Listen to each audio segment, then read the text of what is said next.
Good evening, ladies and gentlemen, and welcome to the Environmental and Climate Committee meeting, whereas I'm just going to do the first agenda and then I'll swap seat, presumably. So the first one is to chair. First item is to elect a chairman for this committee. So do we have a proposal? Yes, Councillor Riddle. I propose Councillor John Wells. John Welsh. Do we have a seconder? Okay. Any other nominations? Councillor Wells, you are duly elected as the chairman of this committee, and I let you carry on.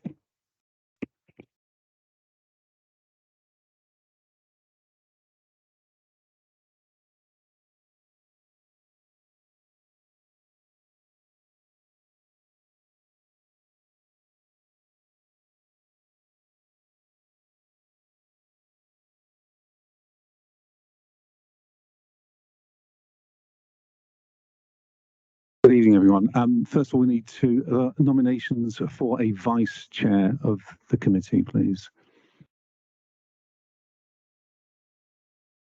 Thank you, Chair. Can I nominate Councillor Sven Hocking as the vice chair? Okay. And a seconder? Do we have any other nominations? Councillor Charleston. I'd like to nominate Annie Riddle to continue. Thank you. And a seconder for that? Councillor Stanley, thank you.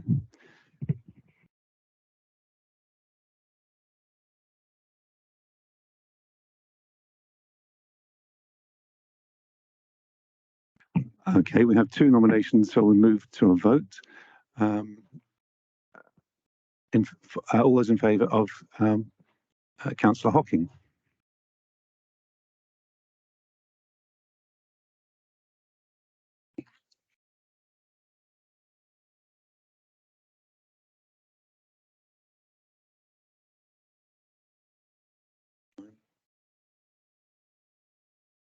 And in favour of Councillor Riddle?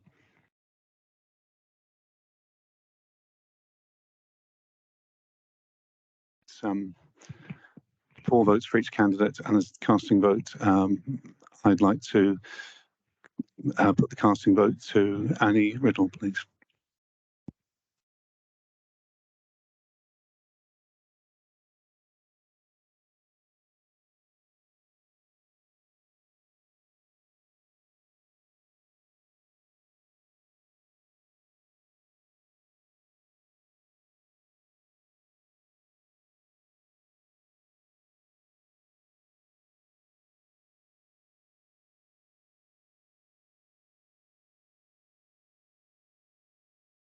Okay.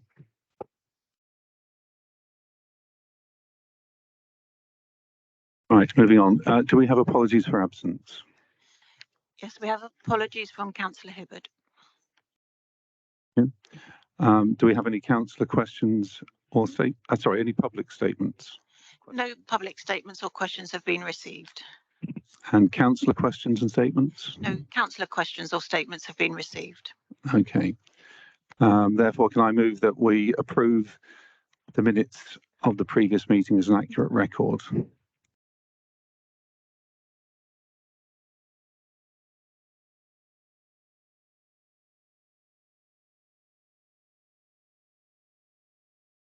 Okay. And do we have any declarations of interest?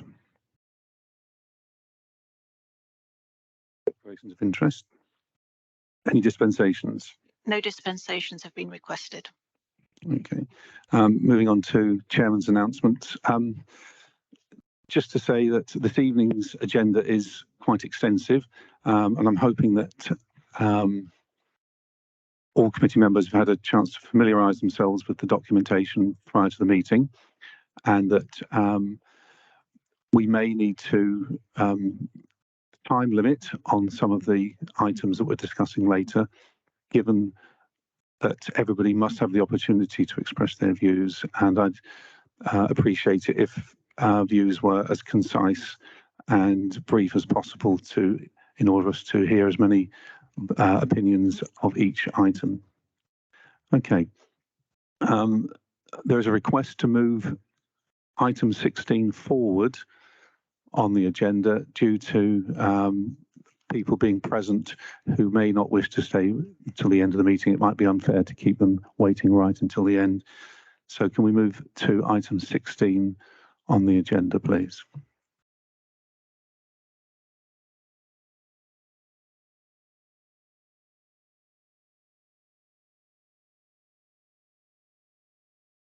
Over to me then.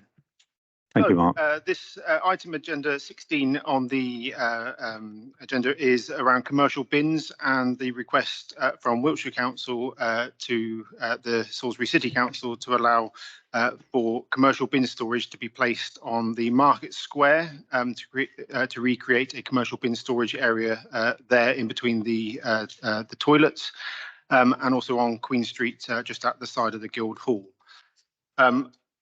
Whilst councillors are considering this request, I would ask them to review section 4 and the considerations that the City Council officers have put forward, and specifically around the problems that we found commercial bin communal storage areas have posed.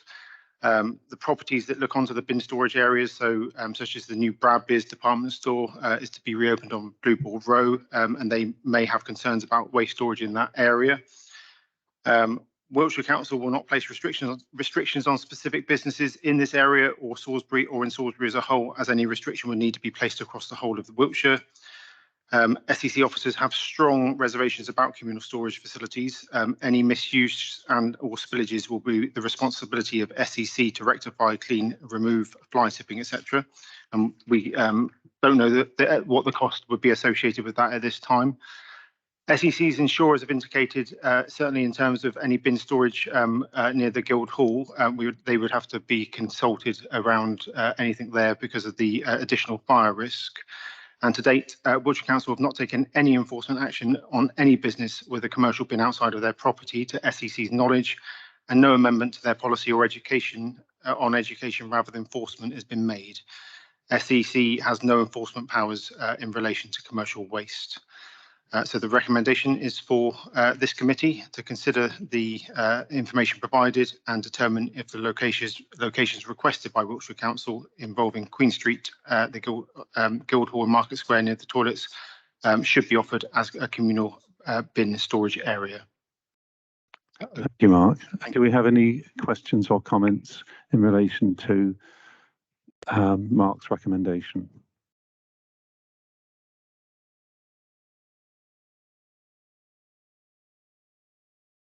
Councillor Hocking. Yeah. So if we look at just go to the considerations. So commercial communal bin storage areas have led to problems, but that's a management issue, isn't it? It's just how we look after that and manage the businesses that are using it to tell them to keep their. Sorry, Councillor Hocking, could you speak closer to the microphone? I believe people at the back having difficulty in hearing. So it's the communal bin storage area and the issues around that are a management problem. Yeah, we just need to manage how they're used. And I get the idea that if they're communal, everybody might be able to use them. But again, I'm sure we could manage some restrictions through that. Interesting, you mentioned Bradby's.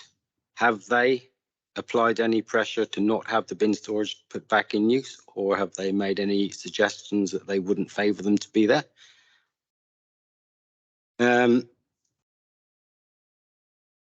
So that's my starter for 2.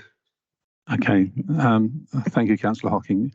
Mark, do you have any response to any of those questions? Yes. So in terms of Bradby's, they haven't been approached or queried around specifically around bins.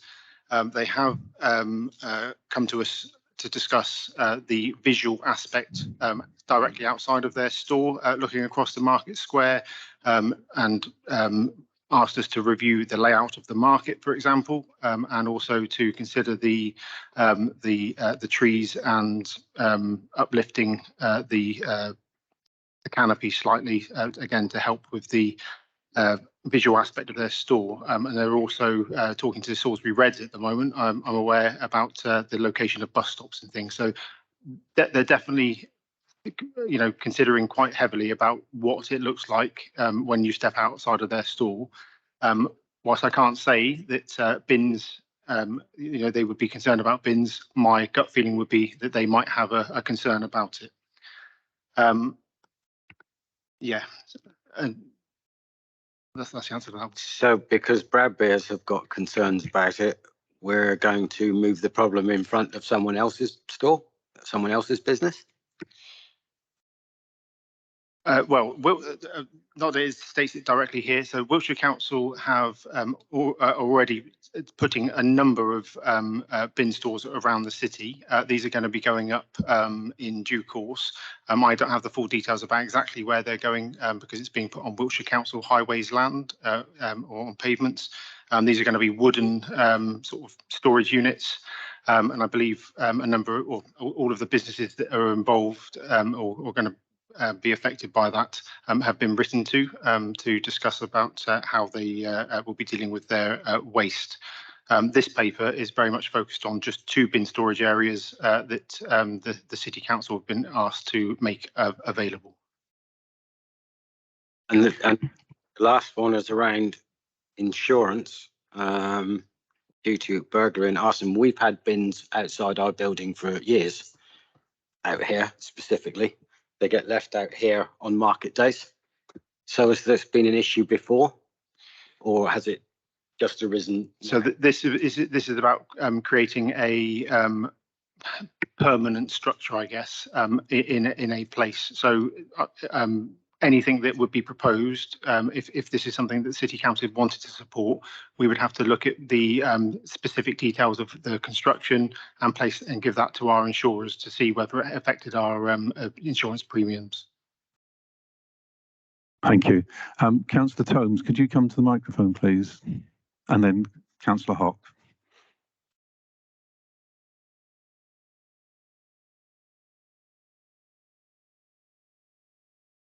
Thank you for allowing me to say a few words.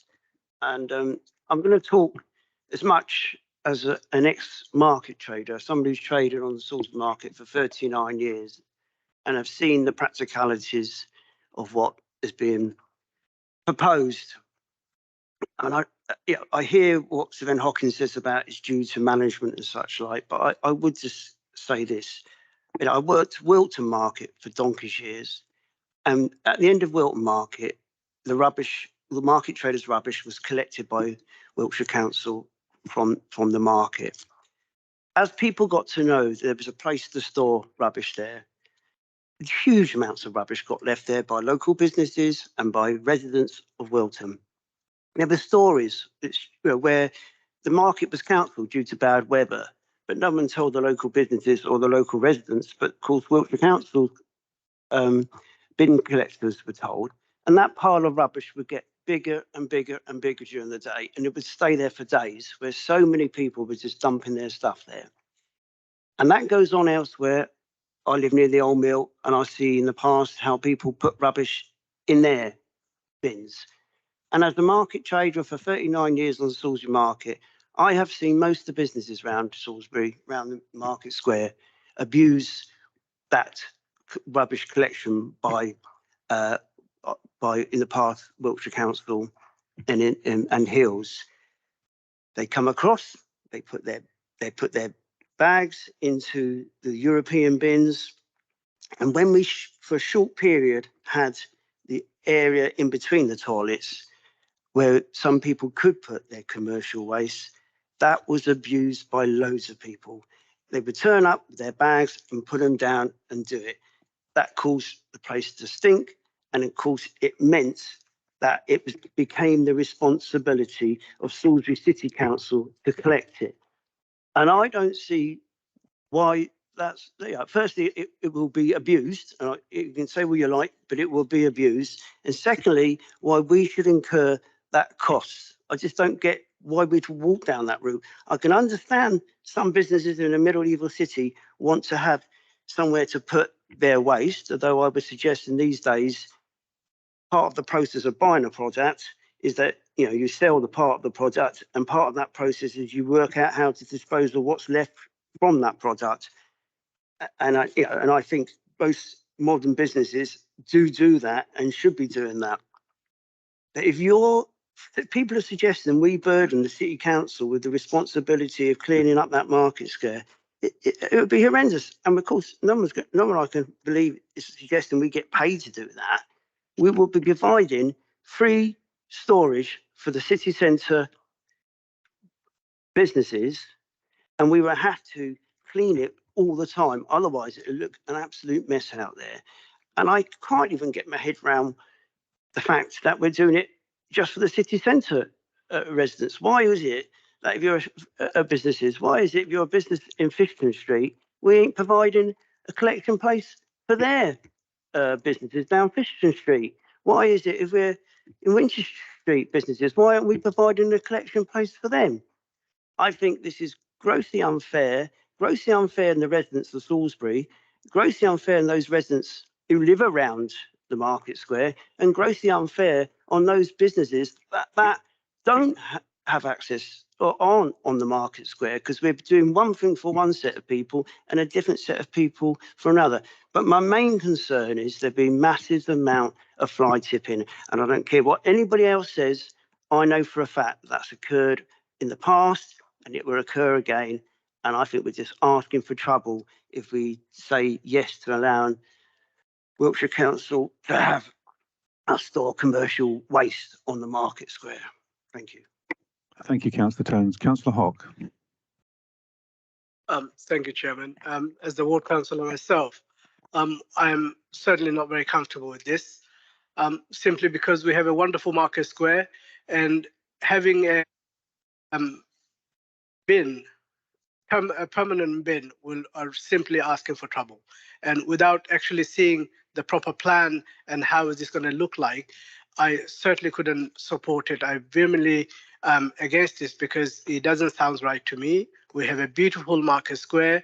We'd like to keep it that way. And having what Councillor Tom said, I kind of agree, because this is giving a free fly tipping option for late night in the evening, and we will be left to carry the garbage at the end, and we will be the one who will be facing from our resident.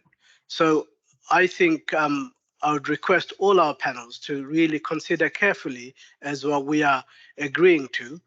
And I'm sure there are other places that they can allocate space, but for me, especially for our market square, I certainly couldn't support this. Thank you, Councillor Hock. Councillor Sample, and then Councillor Wills.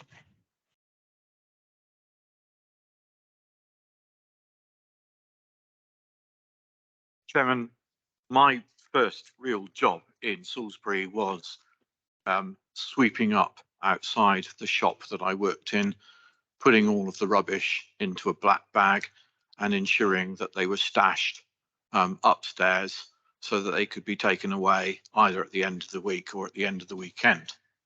We had a clear policy of ensuring that our commercial waste created as part of the retail operation was cleaned up after us. Salisbury has a wonderful medieval street scene. Fish Row and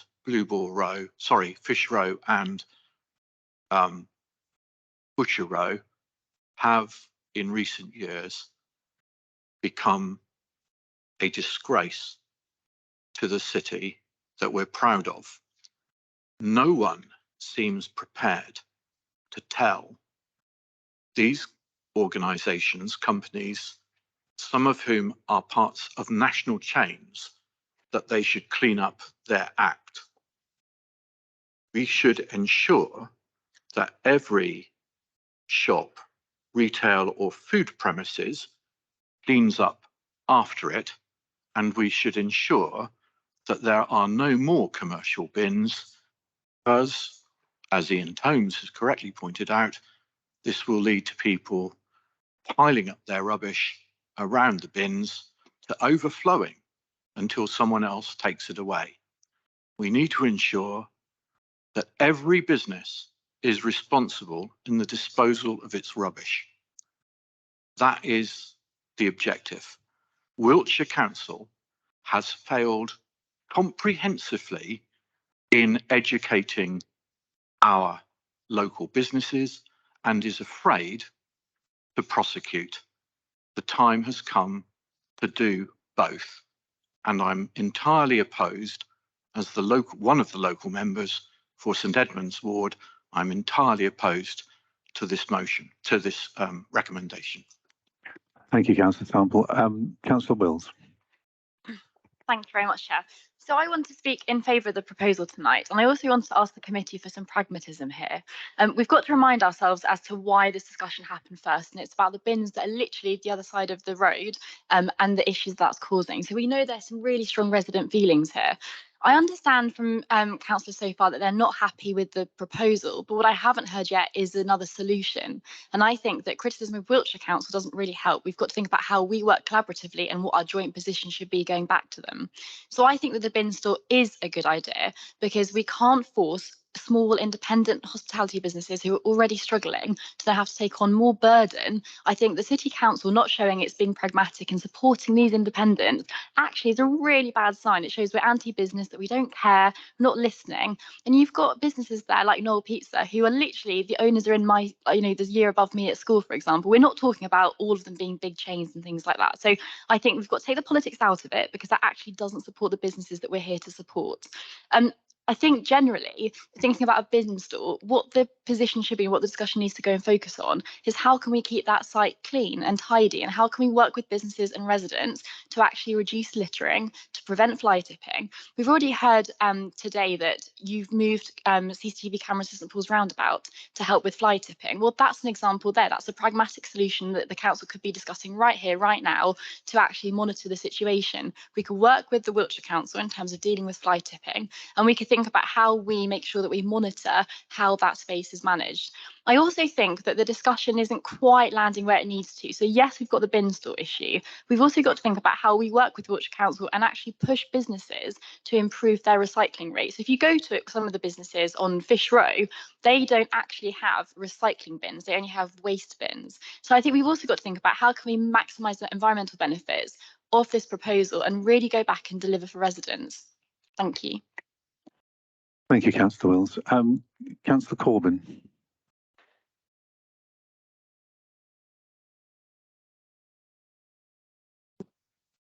What the name was, sorry. So several different thoughts. As a general, I'm against this. I'm certainly against the idea of having some bins stashed up against the side of the Guildhall additionally. The visual appearances concern me of what these bin stores that are going to crop up around the city as well as in these two places. Obviously, nobody needs reminding that this is a listed building and that we have a conservation area, and the appearance of the city is of extreme importance.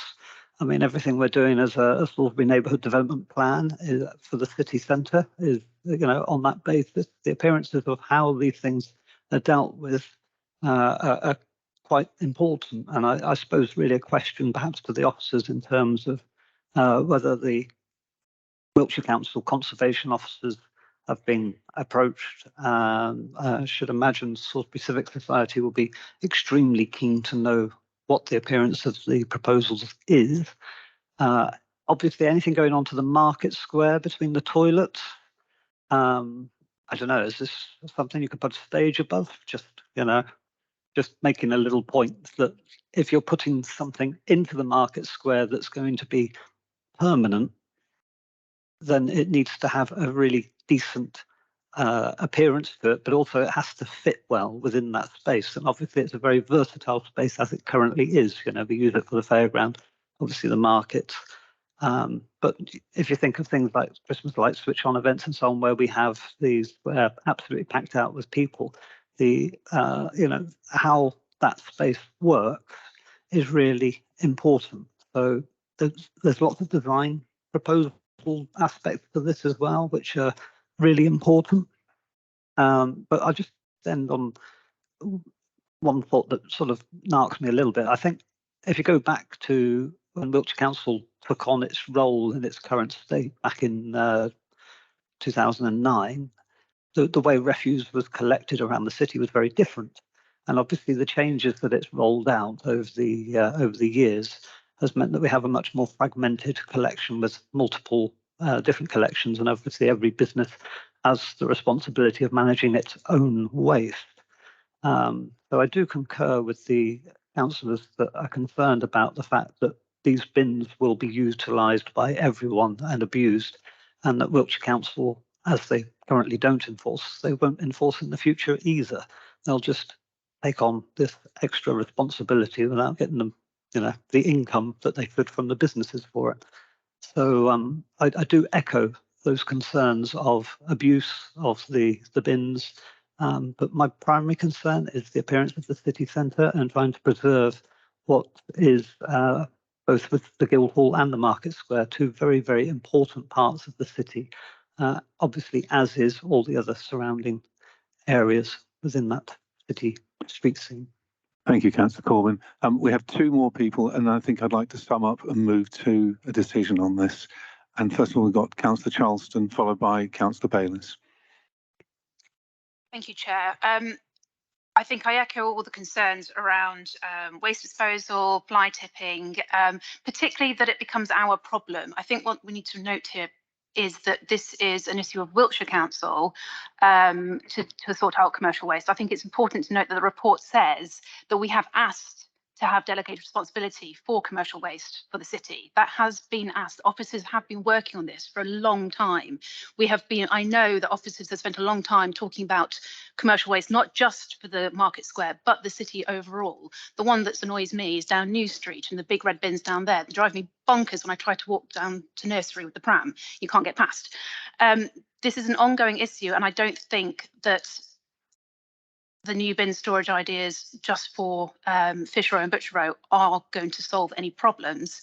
We have been around the table. We are trying to help and be positive here, but I don't think this is the answer, and I don't agree with using either the Market Square or outside the Guildhall for bin storage, particularly if we haven't been offered anything to help us take this on.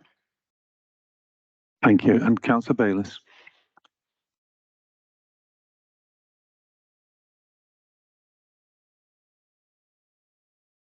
Thank you, Chair. I would also like to speak against this bin store. I think it would be unsightly, no matter how much effort is made to make it look pleasant, in inverted commas. It's in the most central location in the city. It's taking up valuable real estate that the council doesn't really have a lot of.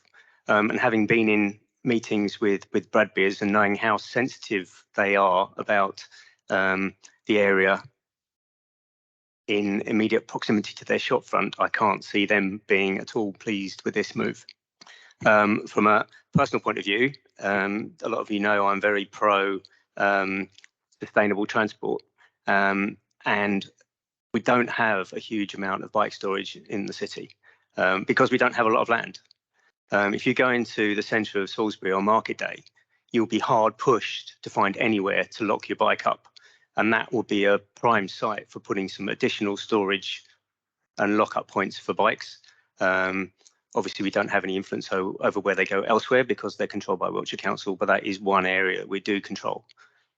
Thank you very much.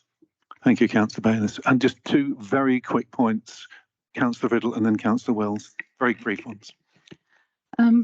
I too have been in meetings with the leaders, with the owners of Bradbeers, along with the leaders of the city, the Wiltshire Council and representatives of the bid. And it's very clear that the people who own Bradbeers do not want anything, even things that you might not consider unsightly, marring the public view of the front of those premises. Now, we don't have to be in hock to Bradbeers if we don't choose to be, but they are the great hope of our business community at the moment. And I'm really surprised. Wiltshire Council leaders were falling over themselves saying, how can we help you? Please let us know if there's anything we can do to be helpful to you. And I can't believe, and presumably they haven't asked them about this, but I can't believe that they would go for it. And One other thing I would say is there have been complaints on social media about the smell from bins that have been erroneously pushed up against the side there where that toilet block is on occasion, and the fact that it's very off-putting for users of the drinking fountain. So that's another thing to consider. Thank you. And Councillor Wills. Thank you. I just want to push councillors at this committee to actually give an option in terms of an alternative. So, for example, we've heard from councillors that this is prime real estate. We're talking about outside a public toilet. We've heard that it's environmentally sort of unfriendly in terms of appearance. Well, you can put a green roof on it. You can push Wiltshire Council to use sustainable materials. We've even heard about things like the smell. Well, actually, that's the City Council also needing to work with Wiltshire in terms of cleaning up that site and doing things to actually make sure that is environmentally friendly and not attracting sort of issues like rodents. What I really want to understand is, what does the administration think is the viable alternative to bin stalls? Because what you also can't do is have hospitality businesses having to trudge their waste all the way around the city. And that's why Pritchard's left, because they didn't want to have to take lots of food waste across, around the corner and wherever. So I just want to find out, what is the alternative here? Can I say that I think this discussion has gone on for some considerable time.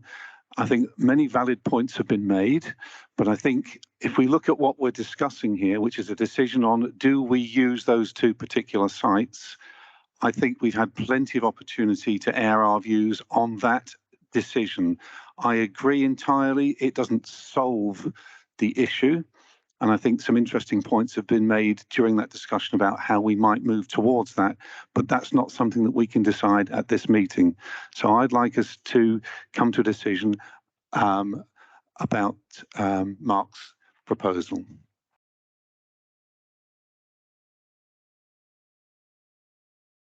Could somebody put Mark's recommendation in a formal proposal, please? Councillor Charleston.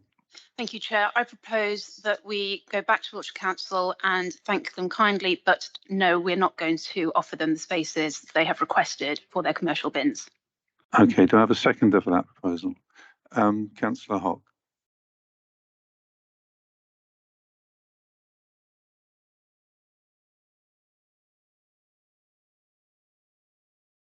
Right, all those in favour of the motion?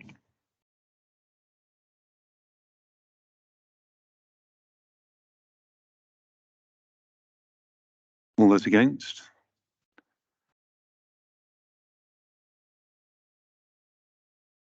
Okay, thank you. Right, we'll move back to the original order of the agenda, and we have an environmental services update. Thank you, Chair. Just run through the 5 services that I oversee. I'll start with the street scene service. So we've had 835 jobs reported from January through to May of this year, with 62% coming through the My Wiltshire app. Notably, fly tipping has increased in the area, with 3 van loads alone collected in May. A large amount of needles have been found and collected around the city, and that's been reported to the police, who have put that on their tasking list. The venture stats, so 131 reports in May, with the highest categories including ASB/public drinking and ASB shoplifting, ASB begging, so the usual sort of areas. And that's something that Salisbury Bid help support in terms of funding, and they are actively looking at funding for Venture to stay on for a little bit later in the evenings on Fridays and over the weekends. Thank you. Thursday, Friday, Saturdays. I just needed to triple check that. Thursdays, Fridays and Saturdays. So they're just waiting for Venture to confirm whether they've got an officer that can do that. Those additional hours, sort of from the early evening hours to help to keep the public safe. The parish stewards are back in the city following the transfer from Ringway to Milestone. The next phase of recycling bin installations has been implemented, with bins now installed outside of all school gates across the city where appropriate and where space is allowed. We're under recruitment again at the moment for 1 street scene officer and 2 street scene operatives. The officer post, we've done some interviews and we're just looking to decide who to go there. And we've the 2 street scene operatives, that will be advertised shortly. And litter enforcement with East Hants, that contract has now come to a close as of the 30th of June, but in May 35 tickets were issued. Move on to the facilities update. So last winter we had some problems at the Salisbury pantry with flooding in the basement. So we've now had a pump installed to mitigate against that problem going forward, so it can be properly used as a storage area for goods. The refurbishment of the Fisherton Recreation Ground toilets continues, and we're just, well, when I wrote this, we were awaiting the doors, delivery of the doors from Healthmatic, but they're now in, and they've been installed, and so that refurbishment is nearly concluded.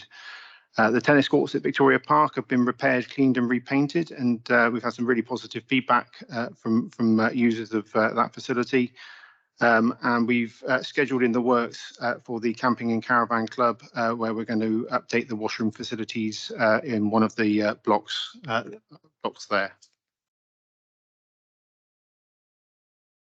Okay, moving on to CCTV. So there are some stats available in your agenda packs. We'll just run through the sort of top bits. So again, the CCTV is part funded by Salisbury bid, and from January to April, the CCTV control room has had really good coverage, with January and April having record hours covered. We're always actively recruiting for new volunteers to help maintain the number of hours the control room is monitored, and there was a press release that went out, and we've already had some interested people get in touch, and our CCTV manager is just going through the process of vetting those at the moment. The top requested view across those months was for theft and assault, and from those 34 arrests were made thanks to the work of the CCTV team and partners. Our maintenance contract with OpenView concludes in September, and we have appointed Smart Integrated Solutions as our new contractor. Smart are based in Melksham and work with most of the other town and parish councils in Wiltshire, and have come particularly highly recommended. Our CCTV manager, Keith Jackson, successfully completed the BTEC Level 4 certificate in managing CCTV control rooms. He aced the course with the highest marks in the class with 96%, so well done to him. Moving on to crematoriums and cemeteries. So the crematorium figures for April to May total 192 compared to 242. This drop in figure is mainly due to fewer direct cremations taking place following the closure of Just Cremation in 2022. So we had an agreement with them, and obviously with them closing, that it's affected our figures slightly. The crematorium chapel is now closed throughout the rest of this month in August for roof repairs and insulating. Services are being held at the Holy Redeemer Church, Bishopdown, during this time, with direct cremations still taking place as usual at the crematorium. And the grounds team, with Via Mostyn, who's sat next to me, have allocated a grounds operative for 2 days a week to ensure the crematorium grounds are kept in particularly excellent order.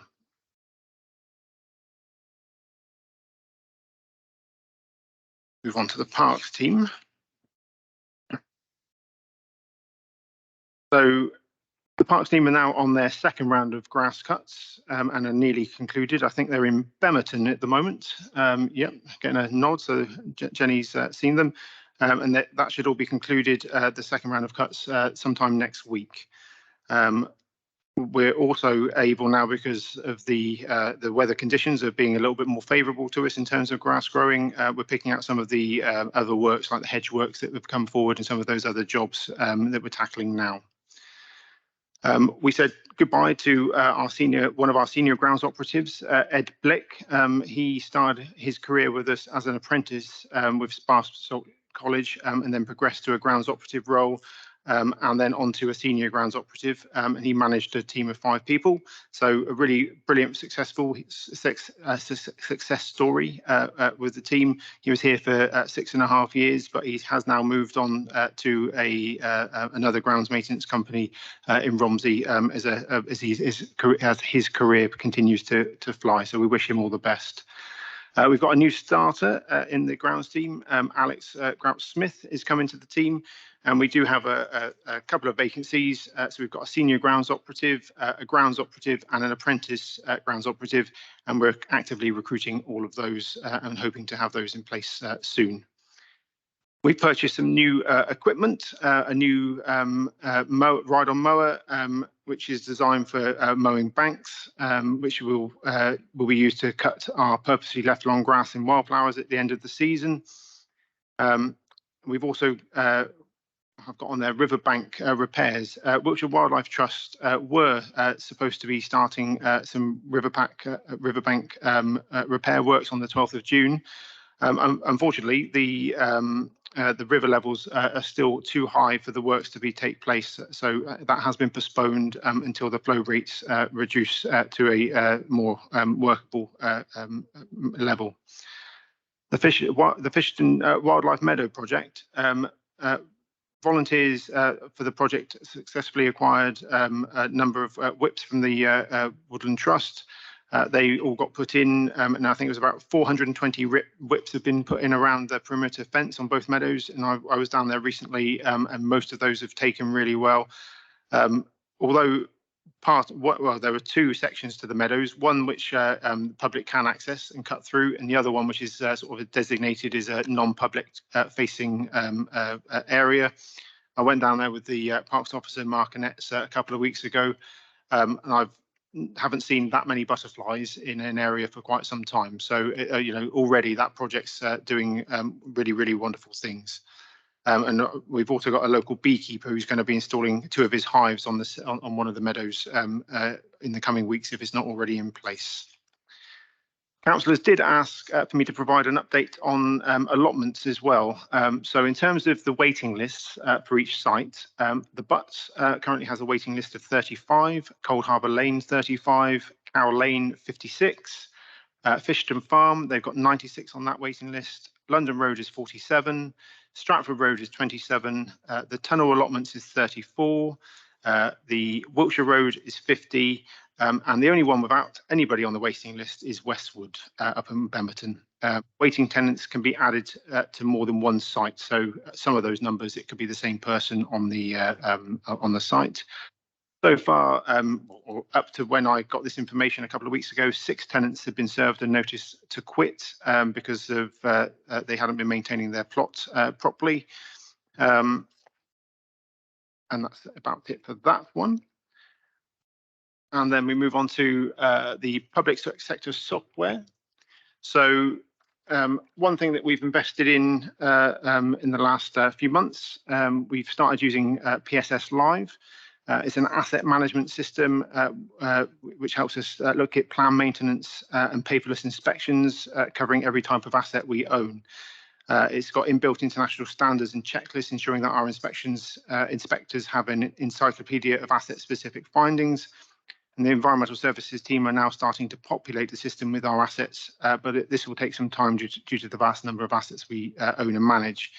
The parks team are leading the way on this, mainly because we've got a statutory duty to do inspections around play areas, and so we are focusing on those, and that's already happening at the moment. And we've had some really positive feedback in terms of the software. But my other teams are now starting to populate all of the environmental services team's assets so that we can do really robust inspections. We know what we've got, we know where it is, we know how often we empty, bin 34, all of that sort of stuff, and we'll be able to hopefully get a much more, hopefully maybe drive some efficiencies in terms of how often we're going to visit certain bins, how often we're grass cutting in certain areas and all that sort of thing. So it should really help to focus the mind as we move forward. Then the final team update, Tollgate Road Depot. So we have appointed D&N Construction as our contractor for the Tollgate Road Depot works, and the team were down there starting work today. That's it for my updates. Thank you. Thank you, Mark. It's been a long time since the previous report, so there was a lot there. Thank you very much. Are there any questions for Mark? Councillor Wills.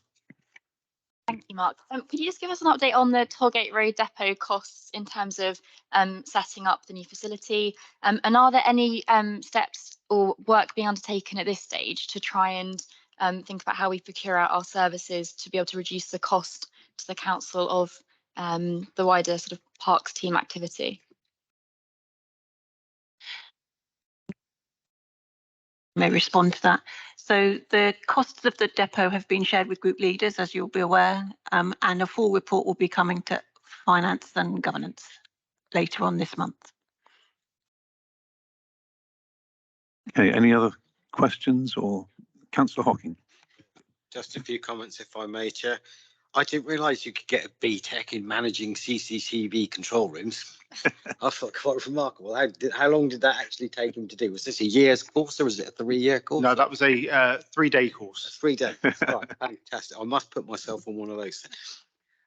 Parish stewards. So back in the day, we had what was called a masonry gang, which basically was there to fix pavements. Are the parish stewards, is that still their primary task? Yes. It is. Excellent. Thank you. That's that one. Venture security. Some of you all know I have been an ardent supporter of venture security since day one, because I know exactly what they did and how beneficial they were to the city. And I spent a lot of time registering my immense disappointment that we might be scrapping them as part of the budget process. So I'm extraordinarily grateful that they're still on board. And I think the fact that we're asking them to do even more has vindicated my position. They provide a fantastic service, and this city would not be the same without these guys in place. And lastly, going back to the crematorium, we were talking about resumation, or boil in the bag, as I believe it's now being called, as opposed to cremation, because it was environmentally friendly and better. I don't believe the legislation has yet been passed, although there are trials being run in the UK. But can you confirm we are still looking at that moving forward? Absolutely, yeah. So as you're aware, I brought a paper forward to council a number of months ago when we're in a position that our current cremators are at the end of life. I think that type of solution and anything else that might be on the market at that particular moment in time would most certainly must be on I would suggest, at the top of the council's list in terms of considerations for when it's refurbished. And do we know when end of life for the current cremators happens to be? I think they've got another 10 years left in them. Yeah. Any other comments or questions with regard to environmental services? Okay. Moving on then to item 11, management plan, verbal report from Mostyn Coots. So I'll just introduce Mostyn. For those of you who haven't seen Mostyn for a while, he's the parks manager for Salisbury City Council. He oversees the grounds team and the parks team. And one of the key tasks, both of the environmental action plan, policy action plan, and also of the strategic plan, is around developing management plans for all of our green spaces to ensure that we're looking after them to the absolute best of our abilities. So I will hand over to Mostyn to take you through what he's doing. Thank you, Mark. Hello, everybody. Wiltshire Wildlife Trust have now completed our maintenance schedules for our 3 woodlands. These are Harnham Slope, also known as Harnham Hill, Chisselby Grove and the Folly. The purpose of these schedules is to inform us of how to suitably manage the land to preserve wildlife, which is already present, and to provide suggestions on how biodiversity could be enhanced. We are now using this information to help manage or inform our management plans for these areas. There are other policies which will help us shape the management plans. There is the tree policy and the new tree strategy. The tree strategy will help identify tree species that will thrive in each location, along with suggestions for woodland management and understory planting. Since I've been working on the Harnham Slope Management Plan and regularly visiting the site, it's become apparent that some of the areas where you can see views overlooking the cathedral and Laverstock from the top path are becoming increasingly lost over time. The trees are growing in every direction, minimising views each year. Currently, the tree policy does not permit officers to action tree work to maintain views from public spaces of land across the parish. The tree policy is due to be reviewed later this year, and I'll putting it forward to your good selves by adding a section on maintaining important views from public land. It will be then your decision if you would like to include this in the policy.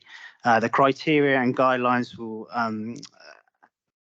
be very essential in determining the tree work which should take place with the, this additional allowance if it's approved. As mentioned, I've started formulating the management plan for Harnham Slope, and once completed, the format and chapters will become the template for all our management plans for the parks and green spaces. The aim for the management plan is to give a complete overview of the site, which can be used to inform SCC officers, councillors and residents of Salisbury. Each chapter will also relate to the criteria of the Green Flag Awards. And when we apply for these, it's my aim to make the judge's job as simple and easy as possible, so they can cross-reference criteria against our chapters within our plan. These are the chapters so far. However, they may change as I'm finalising the document. The section on location, and this will include maps, parking areas, and good reference points. Ownership. This seems like it should be straightforward, but to be honest, it can be quite complex and difficult to understand who owns certain pieces of land and who is responsible for maintenance. This section will clearly define whether areas of land are owned by Wiltshire Council or SCC and who is responsible for its upkeep.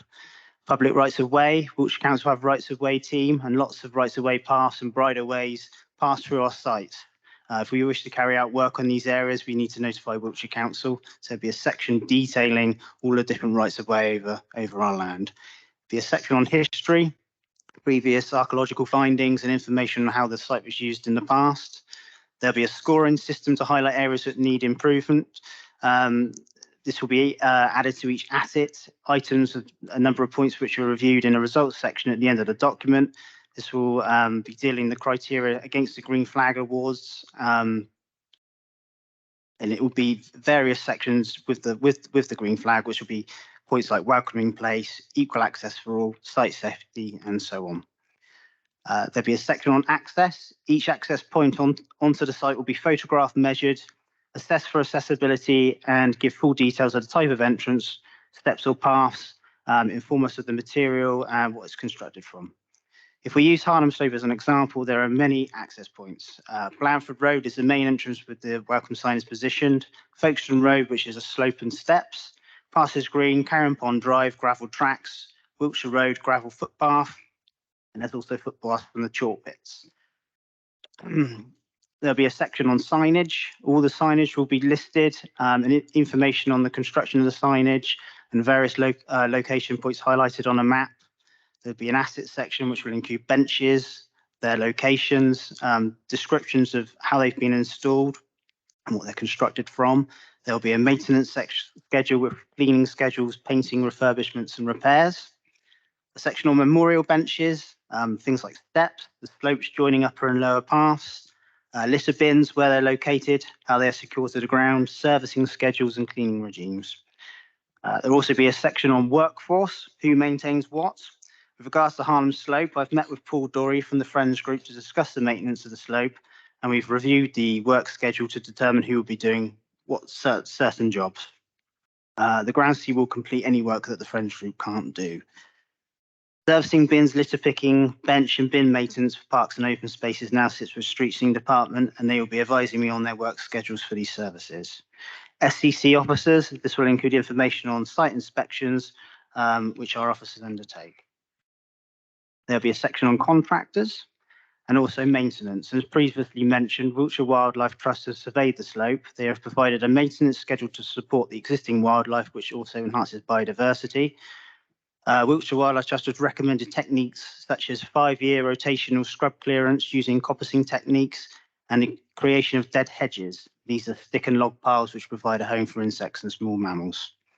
Be a section on trees, tree species which will link into our tree surveys, managements of trees which will be through our tree strategy and tree policy, planting with future planting identified through the tree strategy, and fauna. This will cover a section on existing plants and any recommendations for further planting. There'll also be a section for invasive species within this part. Be results of the scoring and a budget forecast to look at what needs to be done each year and a suggestion for that. That's a summary of how the management plan for the woodlands is starting to be shaped. When we eventually move on to the parks and open spaces, there'll be other things that need to be included. For instance, strategic plan for the park and also public consultations. Thank you. Thank you, Mostyn, for that. And can I just ask that we could have a copy of that statement to be provided with the minutes of the meeting, because there's a tremendous amount of information in there which is going to be important to refer to over the coming year. But thank you very much for all that work. Clearly a lot of thought and effort's gone into producing that. Does anyone have any questions arising from Mostyn's report? Councillor Charleston. Yes, thank you very much. It sounds like it's an incredibly detailed piece of work that you're doing. I'm just interested to know how many management plans do you envisage to be done? If you start with Hindham Slopes, what more is there to go? How long will it take to do them? Like, what's the plan over the next few years to get all these done, I guess? So we've done, it was basically the starting point was going to be with the maintenance schedules from Wiltshire Wildlife Trust, because we wanted to make sure we could get that information included in them. And we've done the 3 woodlands so far, as I've mentioned, and we've now just moved on to it's Greencroft, the Fishton Meadows, and is it Wyndham? And Wyndham Park. So they'll be the next ones in succession. And then I think you've also put some in place for Victoria Park. Is there another 3? Crematorium. And somewhere we can't quite remember. I'll be honest, as you can see, there's an awful lot of detail in them, and it's difficult to find, to get enough time to really get them going. But I'm fairly through the first one. Once I've got the kind of first one done, I've got the template. It should hopefully speed the process up a bit. So yeah, hopefully this one will be completed fairly soon, next few months, and then we'll be rolling on to the next one, whichever Mark wants me to focus on. Thank you, Mostyn. Councillor Riddle. Thank you very much, Mostyn. This is a horrendously complicated job, I know, but it is so worthwhile. When you have time to wade through all our sites, we will, for the first time, have a real understanding of what the natural capital is in all the land that we own and how we can improve it for the future and how we can look after our wildlife and our population that use it. And I just think it's a really important thing. And thank you for taking it so seriously and in such a detailed form. That is what we need. It's not enough to just scatter a few packets of wildflower seeds and cut the grass every few weeks. You need to have this real understanding of what we've got. And I think it's one of the most, probably the most important thing that this council can achieve at the moment for this city. And Councillor Wills. So I just want to say thank you very much to Mostyn and Mark, because the team are doing fantastic work. One quick question I had. So Mostyn and I actually went to Essex Square a couple of weeks back, and I think you managed to get firsthand the strength of feeling that some residents have about some of the trees in that area. And it was interesting to talk about kind of where the policy could be flexed in future about protecting views. But I would argue there are also issues that are literally on residents' back gardens in terms of some of the impact that some of these trees are having. So is there any further scope to be able to look at that policy and just provide some further resident feedback and just to test out with the officers and the administration if we can provide some further flexibility going forwards? Mostyn, hopefully you'll recollect the conversation we had with the resident at the bus stop and how they felt about that particular issue. Mostyn? Yes. I think when I'm suggesting, well, I know when I'm suggesting about maintaining the views, I think we need a very strict criteria around what that looks like.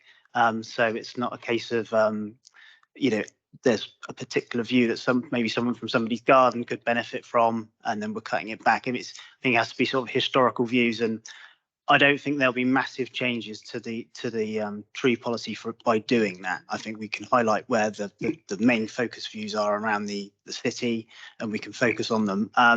My concern would be, Councillor Wills, if changing the policy to more flexibility around how trees in houses, and if I remember rightly, it was just that the trees were encroaching into the property, and it was a light issue.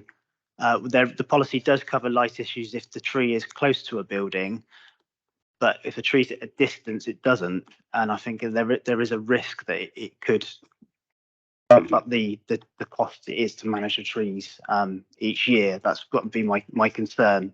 But something, I mean, we can certainly look into it and the implications of it, and try and get some more information for you. Yeah. Thank you. Any further comments or questions? Councillor Hocking. Thank you, Mostyn. And it's Harnham Hill, not Harnham Slope. Thank you. Okay. Thank you. Mark, Environmental Policy Action Plan update. Thank you. Mostyn, you're welcome to head home if you've, unless you want to listen to me rattle on. So the Environmental Policy Action Plan. So I won't go through it line by line. I'll just give a flavour of some of the achievements. So we've been supporting the Salisbury Green Business Awards, which launched in January 2023.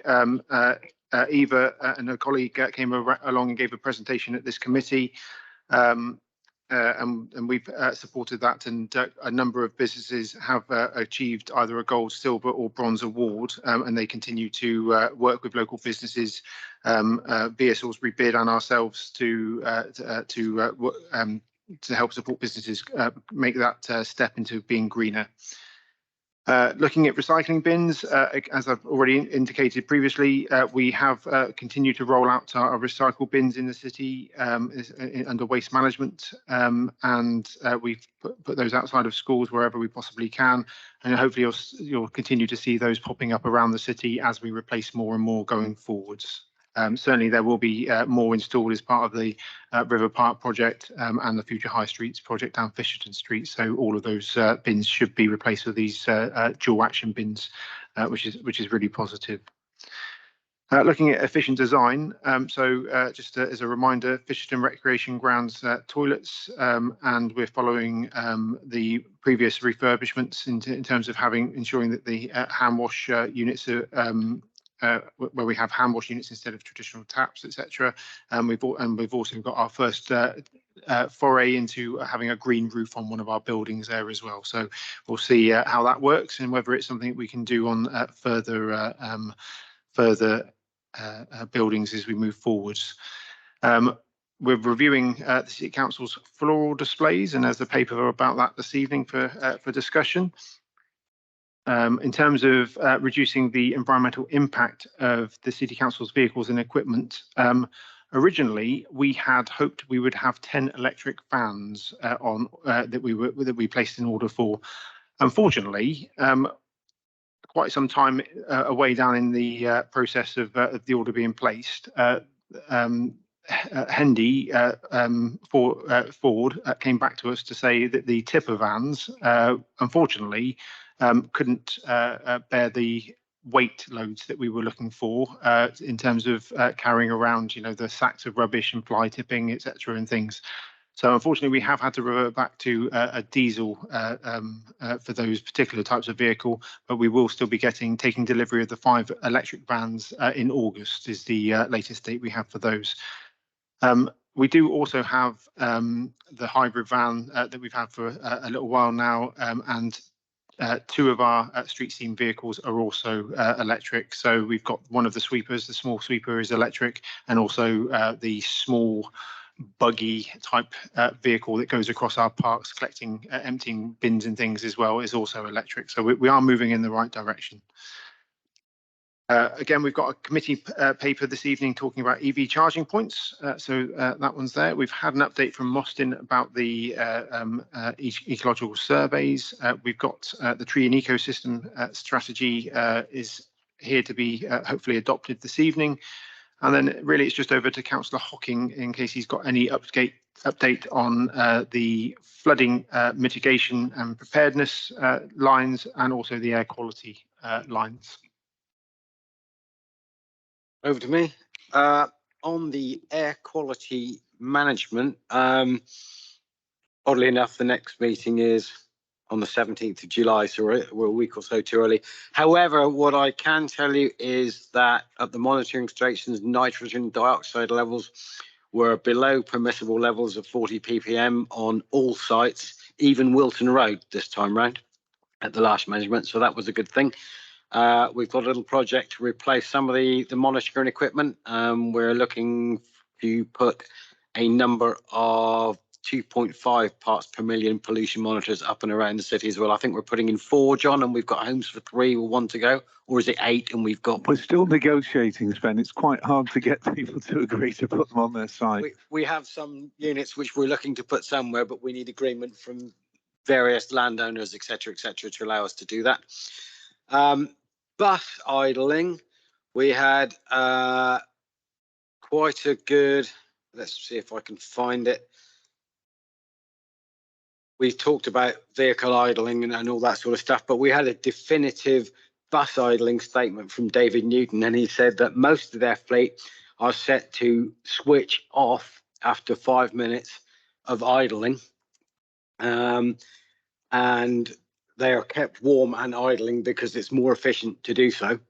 However, with the newer vehicles, the Euro 6 fleet, to get maximum efficiency out of the engines and get them to their optimal operating temperature, they do not cut themselves off, which is why you'll see them idling. And his response was basically it's less polluting to keep them ticking over slowly than it is to turn them on and turn them off and turn them on and turn them off.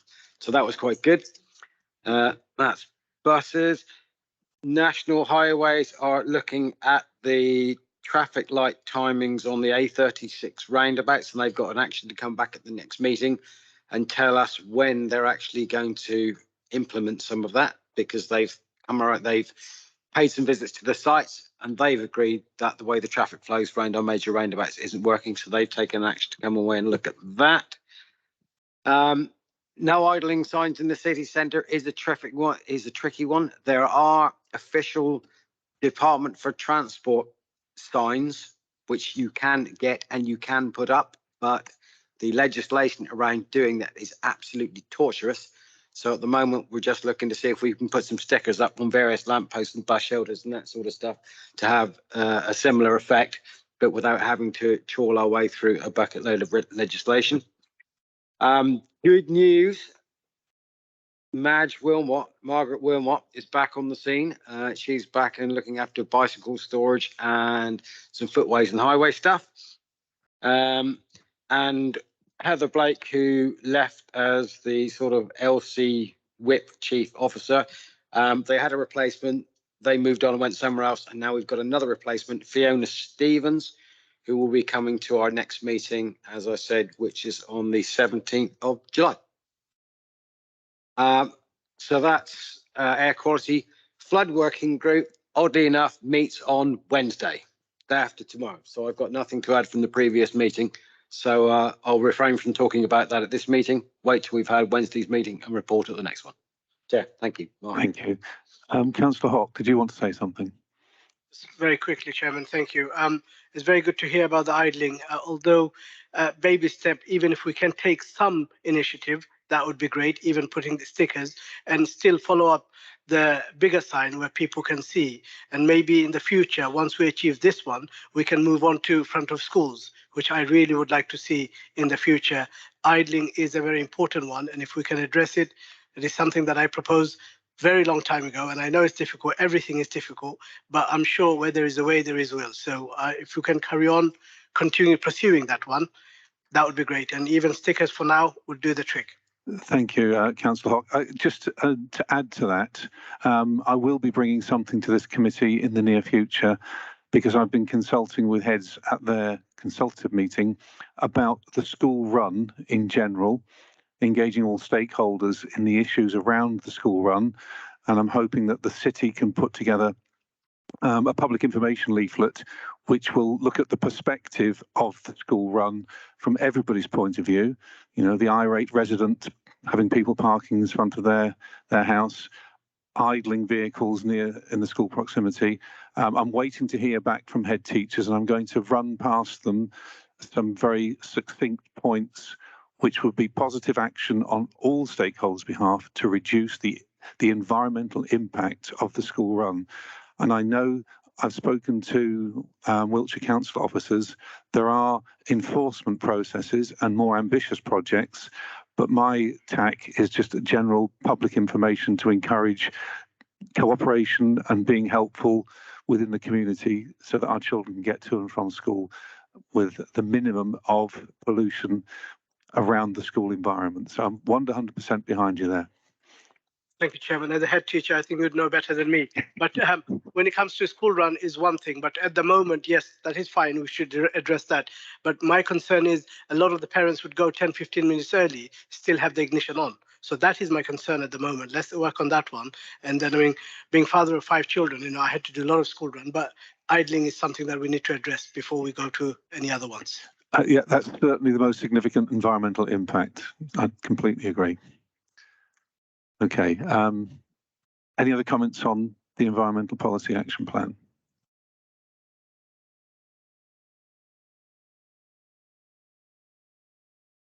Okay, so we'll just note the report. Thank you, Mark.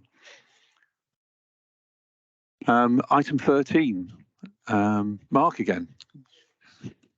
Sorry. Sorry about that. That's why I mussed it in, just change of voice for a change. Again, this is one of the items on the Environmental Policy Action Plan, the Tree and Ecosystem Strategy. This was a request from Council to deliver this. Council had a report back in March of 2023 where John's associates came along and gave a presentation on the draft version of the document. The final version is now available and presented to Council tonight, hopefully for adoption so that we can start using the recommendations with it and start putting together an action plan of getting more trees in the city. So I come to you guys to recommend the approval of the Tree and Ecosystem Strategy as detailed in this report, please. I propose that we adopt that. First of all, could I just ask if anybody has any comments to make about the tree strategy? Councillor Wills. Thank you very much. Thank you, Mark. Just wanted to find out, so the strategy itself talks about a 21% target across the wards. Is that possible? Can you actually deliver 21% tree coverage across each ward in Salisbury? I believe we can, yes. Thank you, Mark.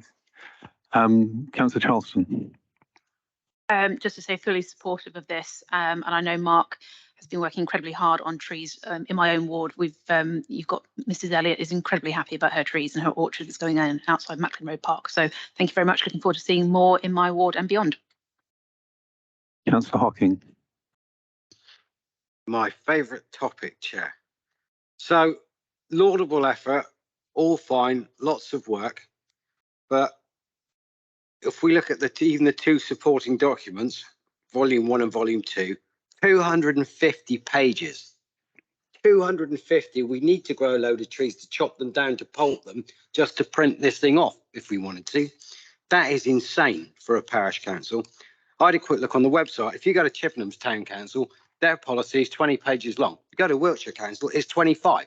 We could lift all the stuff that we need as a parish council to do in this parish off a couple of websites and Wiltshire Council's website if we needed to do it. We have done a spectacularly massive document, which actually I think we could have gone to COP26 and presented that. This is what the world is going to do. This is what it needs to do. Salisbury City Council are going to do this for the planet. And actually, what we're trying to do is something for a few square miles of our patch in our town. We have done a massive gold plating exercise on all of this.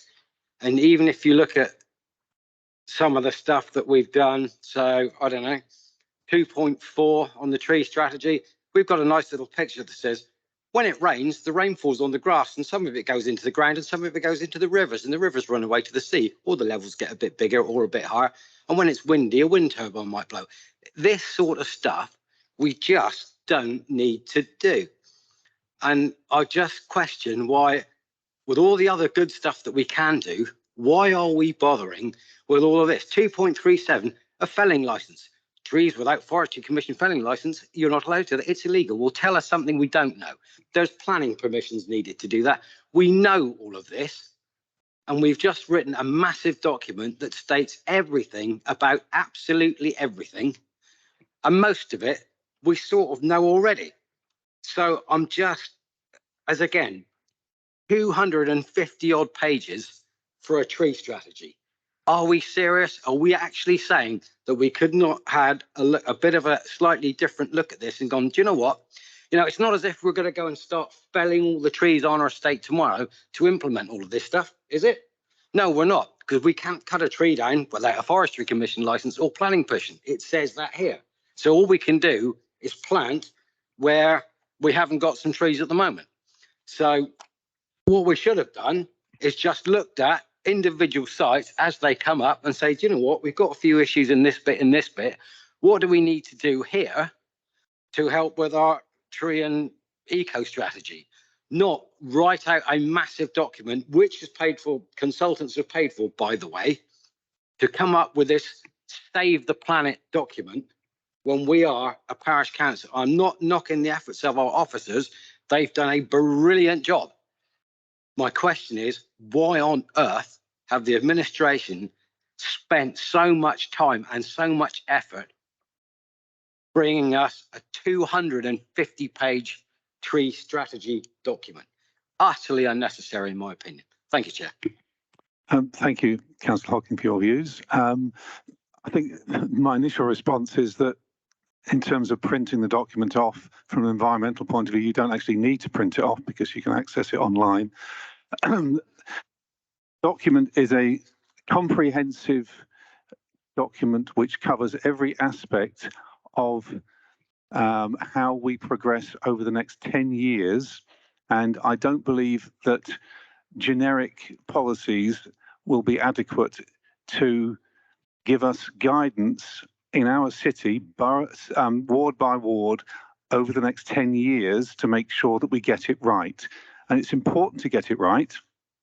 And unless you have a strategy which you refer to, and this is a document to refer to over a long period of time, you will not do what we are intending to do, which is to ensure that not just do we increase our tree canopy, but we do it in a way which is going to be, shall we say, enhancing other aspects of the environment.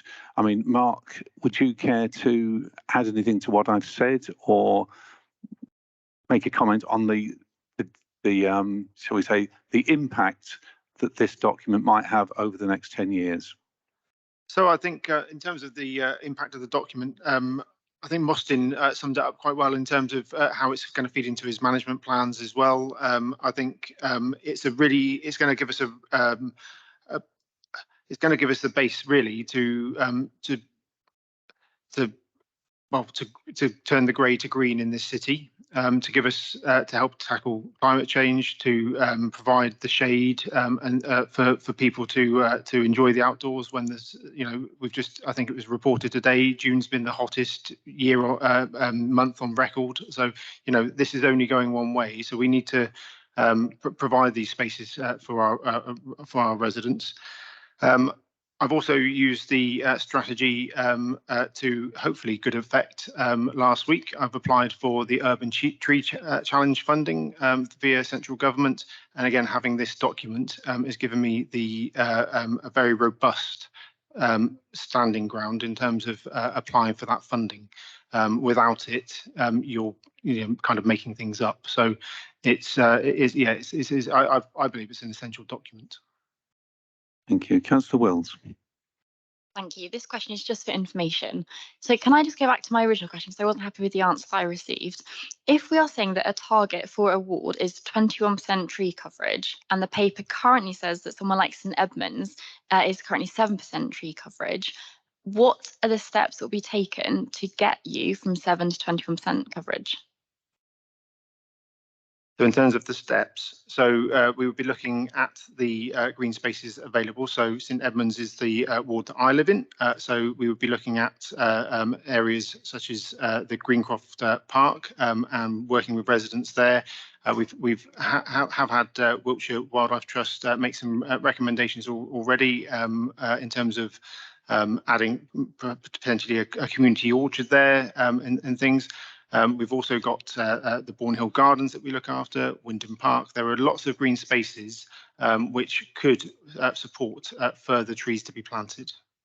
Can I just ask in that case, Chair, given that we spent the administration spent £24,000 on this strategy, can I please ask that we come back and revisit this either 6-month or 12-month period, because that is a lot of money that's been spent on these targets. I really want to make sure this gets delivered. Thank you. Yeah, can I just say that I think we'll be revisiting it over the next 10 years regularly, not just in 6 months' time. That's the whole point. No, you've missed my point. It was every 6 months, not the next 6 months. I think in terms of tree planting, what I can do, we have a tree planting season, which in the winter months. And what I can do is bring a report in the new year of every year to advise council on how many trees we've planted, where we're planting them, why we're planting them, and how we've consulted with residents about why we planted them in such a place. Councillor Stanley. I think that I'm very proud to have a gold standard textbook, which is what I think it's actually going to end up being, and a textbook that you go back to, in school you buy your best textbook you can buy, and then you go to that time after time to find out what's necessary to do. And I think that I'm very proud that we've got that. Thank you. Any further comments? Councillor Riddle. Can I just point out that whilst I understand that some councillors feel that we need not have spent all this money, the money has already been spent. The strategy is bought and paid for. The decision to have one was made a couple of years ago, and I don't really see the point in going back over half the points that have been raised this evening. I think the thing to do is to look forward to this great piece of work that we've got, as Councillor Stanway said, and we'd be stupid not to review progress regularly. But I don't think we need to keep on and on about the need to have this strategy. Thank you. Councillor Hock. Thank you, Chairman. I might be missing the point here. I think we are all happy about the strategy. I think what Councillor Hocking is trying to make a point. We are, end of the day, talking about the green and trees. All he's saying is all the other council done the similar thing with 25 page to 50 page. Why do we have to spend 250 page? That was the question, which I think is logical, because if Wiltshire Council, which is a big brother in a sense, if they can manage within 25 to 50 pages, why are we having 250 pages? That's all he's trying to say, because end of the day, we are talking about trees, and paper actually comes from trees, and we need to save as much. But the strategy plan, I all for it. Absolutely great. All the details are good. Thank you. Okay, thank you. What we are here to do. Sorry, Mark, did you want to say something? Before councillors just decide to adopt or not, there was one other thing that Councillor Wills requested that I investigate at our last committee, and that was trees for streets. I did have a meeting with the group who oversee trees for streets. Unfortunately, they are very much focused on working with councils that are able to put trees literally in streets. So they'd be looking to want to work with Wiltshire Council, about putting things in pavements, which unfortunately we're not in a position to do. So I have introduced them to my counterparts over at Wiltshire Council, and they've got a meeting with them. So whether that progresses any further or not, that'll be over to Wiltshire Council, but it's not something that they were able to support us with because we've got parks and not streets to put stuff into. Okay, can we move to a motion to accept the final draft of the 3 strategy. Proposed Councillor Hock and seconded by. Okay, all those in favour of approving the final draft?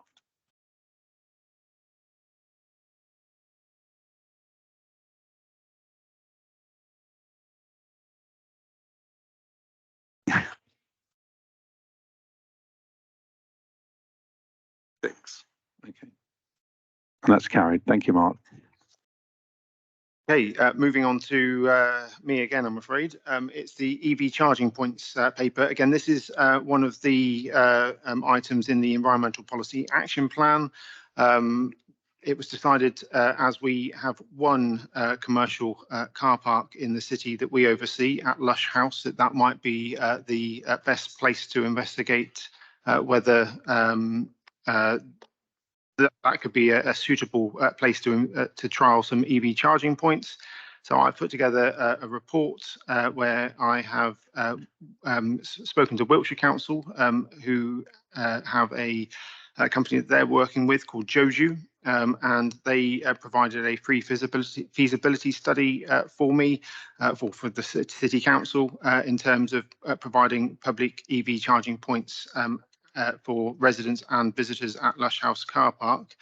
We're looking at 4 spaces being created, or potentially being created.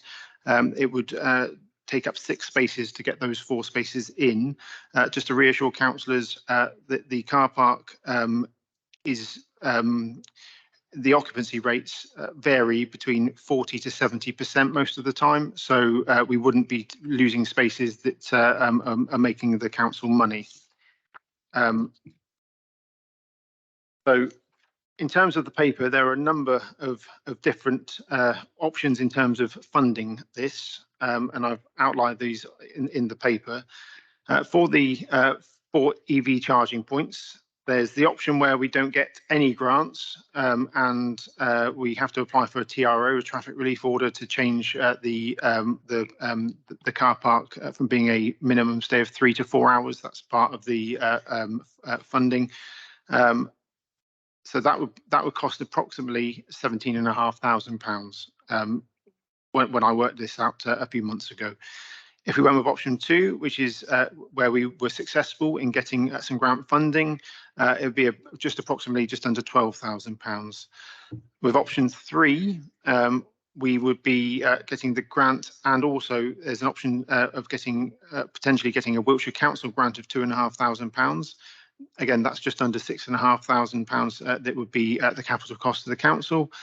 And if we went with option 4, which is a slightly different type of grant from Wiltshire Council, then the capital cost to the council of installing these is about £8,000, or just under £8,000.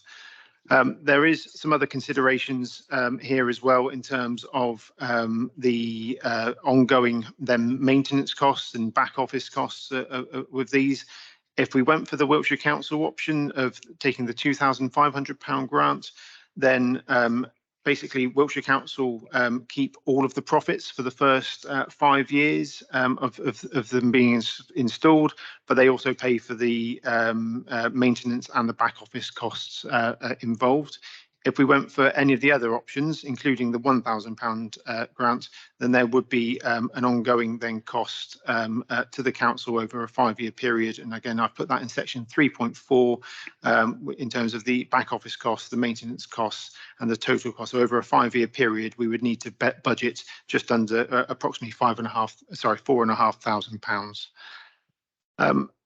Really, hopefully councillors have had a read of the paper, and it's really to determine whether the Salisbury City Council should be looking to install EV charging points at Lush House, and if so, which route would you like me to take? Thank you. Before we begin the discussion, can we take 6.1 as an initial discussion first of all about whether we actually have charging points? Councillor Hock. Absolutely, Chairman. No doubt this is the way forward, and this is what we wanted to have Wiltshire Council doing it, but they haven't. But I'm sure they're working on the Brown Street one. But if we go back up a little bit, are we talking about the 839. Is that for 4 or is it each? So that's for all 4. All 4. That's for all 4. So all costs are attributed to us having 4 EV charging points installed. So yeah, Okay, that's the total project cost. Let's say if we were to go for option 3, which sounds good because of the price. So what would be the return? I mean, So option 3 with the £2,500 Wiltshire Council grant, there is no return for that for us. Wiltshire Council give us a grant of £2,500, but in the first 5 years, any profits that might be made, they would keep. But what is the profit? Have you worked that out yet? So there would be no profit for us. It'd be Wiltshire Council would take any profit. So the profit is unknown because we don't know how well used these will be. But any profit that would be there would be taken by Wiltshire Council. Just a quick supplementary, because the reason I was saying is the profit. Then we can work out, would it be worth it to ask for that 2,500 grant, or would not take the whole option? And it's very difficult to know how well used those points will be. That's for council to make an educated decision, really. Can I just come back to the point I made at the beginning? Could we discuss whether we want to install them first before we start discussing the details about how we're going to do it? I think we need to come to an agreement that we are going to install them. Councillor Charleston. Thank you, Chair. Yeah, I mean, we've discussed this at quite some length, both at group leaders and in my group as well. And I think generally we're in support. I think I'm in support of us installing these. I think it is the way forward. And I think in terms of our vision to be a green council and forward thinking and at the forefront of things, then this is the way forward. So I'm in support. Thank you. Any more comments on the decision to install them? Councillor Hocking. Yeah, so question, have we approached any electric vehicle infrastructure providers and said, we have this space, what can you offer? So yes, I have spoken to one company and they weren't interested. I could explore further, but the space was too small and not something they were interested in. Okay, so let me give you a quick story. I happen to know the chap who runs the electric vehicle charging stations at the hospital. And they've just had a company approach them and said, we will take all your existing infrastructure away. We will give you new infrastructure. We will pay for the installation. We will handle all the back office functions, all the customer services functions, all the payment functions, all that sort of stuff, everything.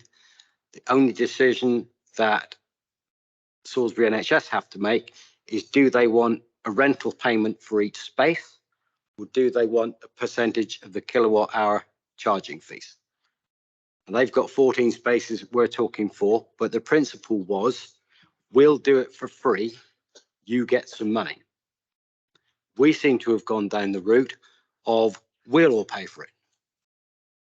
Now, I think before, this isn't a decision about should we go ahead and install them. This is a decision about should we go ahead and install them and how much we're going to pay for them. I think we should spend much more time going down the road of, let's see if we can find someone who will put all this stuff in for us. Yeah, rather than, Joju, fine, they're a consultant. Wiltshire Council's consultant. They're not doing this for free. They're getting their money somewhere else. But, so and we talk about profit. So if we go down the option where Wiltshire Council take the fees for using each unit, if we don't go down that option, how does the city council get its money? How do we get paid? Because there's much talk about profit in here, and profit is not a word that we can use at the moment, because there is no such thing as profit, because we haven't got the faintest idea whether this will make any money or not. So before we go down the road of saying, yay, let's go for option 3, we should be nailing down some of the other stuff that we can do. We should be looking at other people that might supply this for us for nothing. Yeah, and maybe we might even make some money out of it. I think the lead time from the chaps at the hospital, they were talking 8 weeks from placement of order to installation. So by the next time we have this meeting, we could probably have done it even.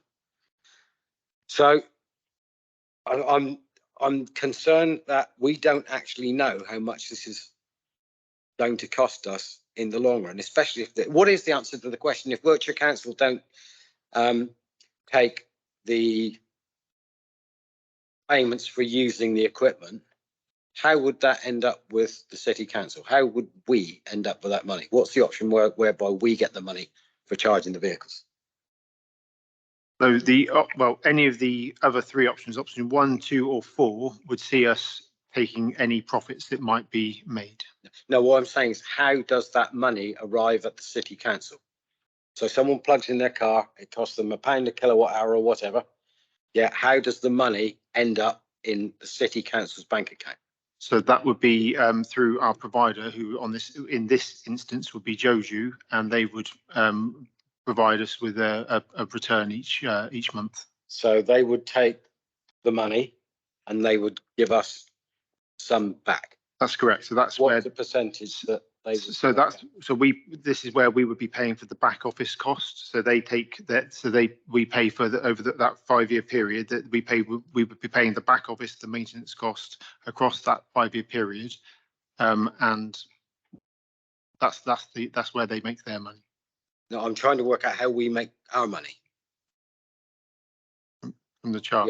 Yeah, we make some money from the charge, but what's the percentage that Joju give us back, or whoever it is, of the money that they take? What percentage does the city council get back? Or does it just get a fixed fee every year? So no, we would take the full profit back once you've taken into account the cost of the electricity itself. Any profit would come to us. No, don't understand, because it's just a charging rate per kilowatt hour. So that's the cost of the electricity. Or are we talking about the cost of the electricity we actually use to power the equipment? So there's the cost of the electricity that's being used. So there's what the customer pays and what the cost of that electricity is to get it to the point where the customer is paying. Yeah? So it's like a gallon of petrol. It costs the gas station buy it for £1 a litre and they sell it to us for £1.50. I'm just trying to make it, what is the percentage of the money? So we get any profit, we would, on option 1, 2, or 4, we would get the full profit. Okay, and out of that, we have to pay the cost of the electricity to us? Yes. Okay, have we done something on a sliding scale that says if we have this many cars, this many hours, this many days, the cost to us will be, the return to us will be X versus the cost to us will be Y?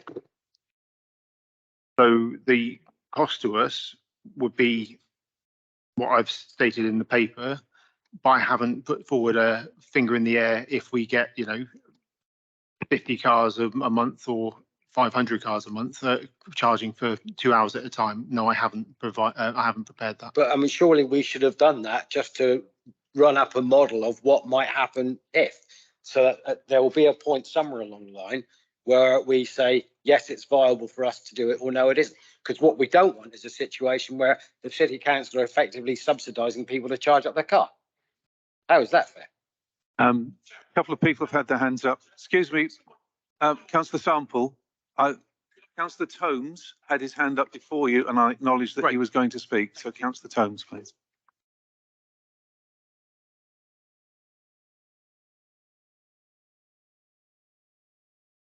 Firstly, I have to say I think this is the way forward, and I very much hope we all support Salisbury City Council in installing electric vehicle charging points through Lush House car parks. I think we're getting a bit confused about the profit here, but I think that confusion is something I want to talk about. As with lots of things that the council gets involved with, we don't have the management skills necessarily because we haven't had the experience always to know exactly what is right. And I'm not saying that's relevant to this. I often look at how Wiltshire Council deals with its housings. And we have lost over the generations those management skills because we're not doing what we used to do. So I would actually, on these options, support option 4, because I think for the very small amount of money, £1,000, we build up those management skills in knowing what is the right way forward in a few years' time. At the moment, we don't really know how much usage we would get of that site. We can guess it, but we don't know it. In 5 years' time, we will know. We'll have experience. We've seen the data all the time. So I think it's important that we go in fully on this, that we take on all the management aspects of it. And from that, we'll learn how to deal this, how to go forward in the future. And we are actually talking a relatively small amount of money difference. So I would go for option 4. I think that option 4 allows us to learn about this. And if this is the way forward, which I think we're all fairly certain it is, then we need to know, need to have those management skills in terms of how we do this elsewhere in the city, whether we did it on Southampton Road or we did it anywhere else. It's my understanding we make the money from the electric that the customer uses and also from parking charges. Thank you, Councillor Tones. Councillor Sample and then Councillor Hock.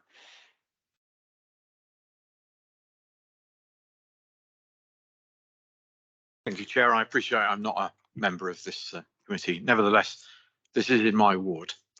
I think it's an excellent paper. I agree with Councillor Tomes about option 4. I think it is by far the best option. It means that Salisbury City Council will have 50% of our car parks with EV in them. The other one, of course, is over near the college. But nevertheless, having 50% of our car parks with EVs in is something of an achievement which Wiltshire Council would do well to emulate. It shows our commitment. The cost element is minor. The impact on Salisbury City Council's reputation with the wider public about doing something quite small to make a big difference by providing EV in our car parks, I think is worth the investment that the officer has put together.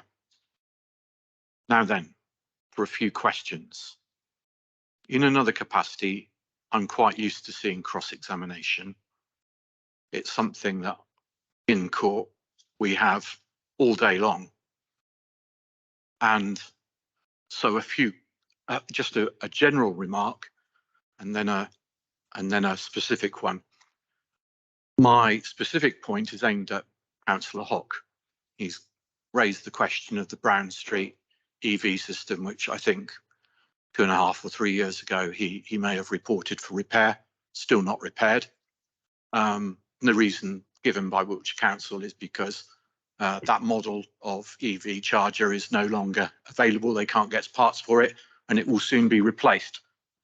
A number of other EV points that had broken down, which belonged to Wiltshire Council, will also be replaced as part of that. So I've got good news for him on that front. As regards the issue of cross-examination, we have, as councillors, a responsibility to read the papers that come before us in committee. We have the opportunity to go to the officer at any time between the publication of the agenda and the supporting papers and the committee meeting itself to ensure that we fully understand the issues, and if we have any doubts or questions, to get them cleared before they come into the committee, so we don't waste time with cross-examination. You, Councillor Sample.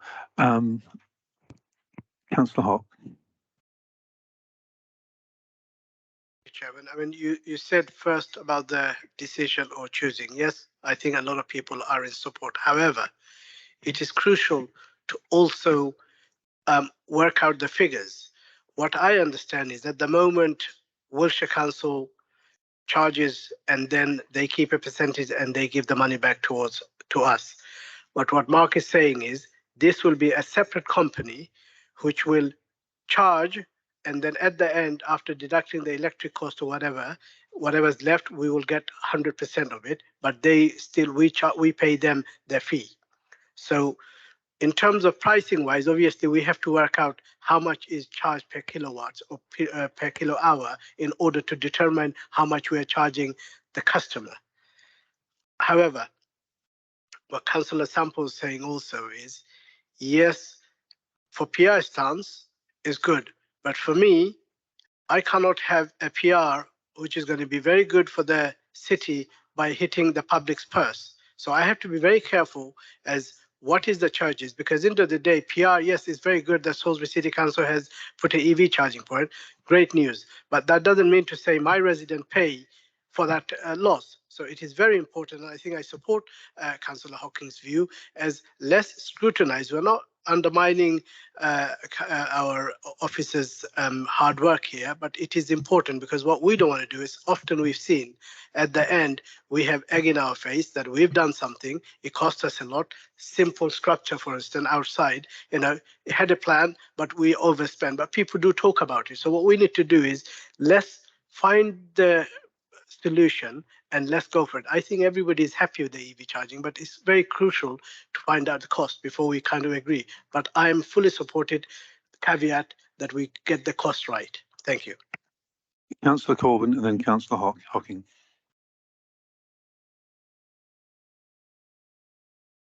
Just very simply, just to voice my support for the electrical vehicle charging points. I'm happy with option 4, as previous councillors have spoken in favour of as well. Just make the very simple point additionally, just that there is more and more take up of electric vehicles, and there is a distinct shortage of electrical vehicle charging points currently in Salisbury. Yes, we have more being put up, but I think we are in a very strong position for having these 4 bays utilised very heavily. And while we don't have any experience of it, I think we'll probably find that it's a positive experience.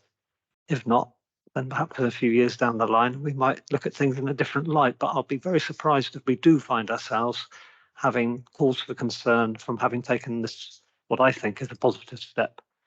Yes, it might be good for PR, but I think also there's a lot of people in Salisbury who would be very, very happy to have some extra EV charging points installed within one of our key car parks. And obviously for us as a city council, I think it would be a much bigger benefit overall.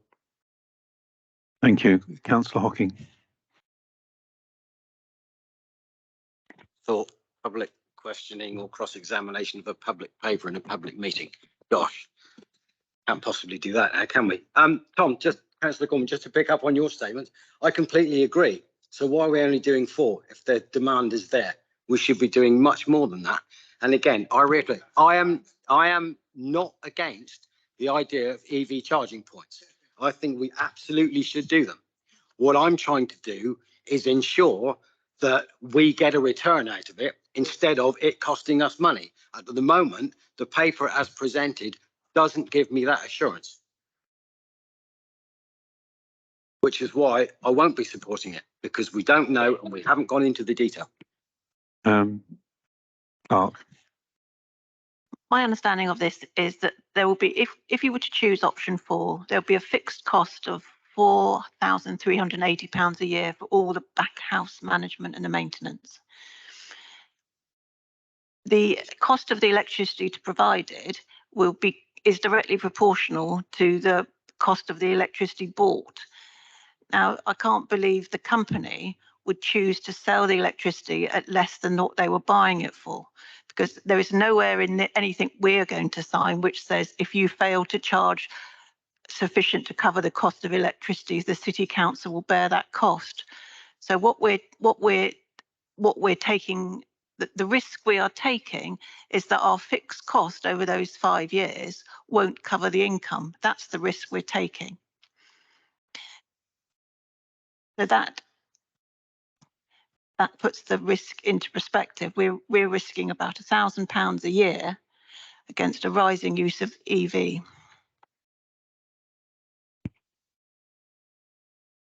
Okay, any other further comments? Councillor Charleston. Thank you, Chair. So I believe we're all in agreement that EV is a good idea. I do share Councillor Hocking's concerns around cost versus profit and all the rest. One of the questions I've got for Mark then, so Joju is the Wilts Council supplier, yes. Do we know how many other parish councils are going down this line and sticking with the kind of county-wide supplier, as it were? What about maintenance? As we've heard, about the Brown Street, the leisure centre points, they all died after a couple of years or so. What guarantees have we got in terms of the structural piece from Joju? And can I just confirm that if we are going down were we to look at option 4 and do this in-house, the £4,380 back office cost we're looking at, that's across the 5 years, not per year? Yes. Yes, that's across the 5 years. So it's £576 per annum. For the back office maintenance is £300 per annum. One thing that isn't covered here, which I think council need to be aware of, and it's covered in section 3.5, maintenance costs do not cover incidents of vandalism, etc. Or if somebody drives in pushes one over with a 4x4 or something, that cost would come to the council and would have to be covered through our maintenance budgets. So maintenance is it's the charge isn't working properly, not somebody's driven into it. Councillor Hocking and then Councillor Riddle. Which is precisely why we should be going down the avenue of investigating more EV charger infrastructure providers to see what they can do for us. And if, as Councillor Corbyn said, or he looked like he nodded with me when I said, why don't we do more? Why don't we go to them and say, do you know what?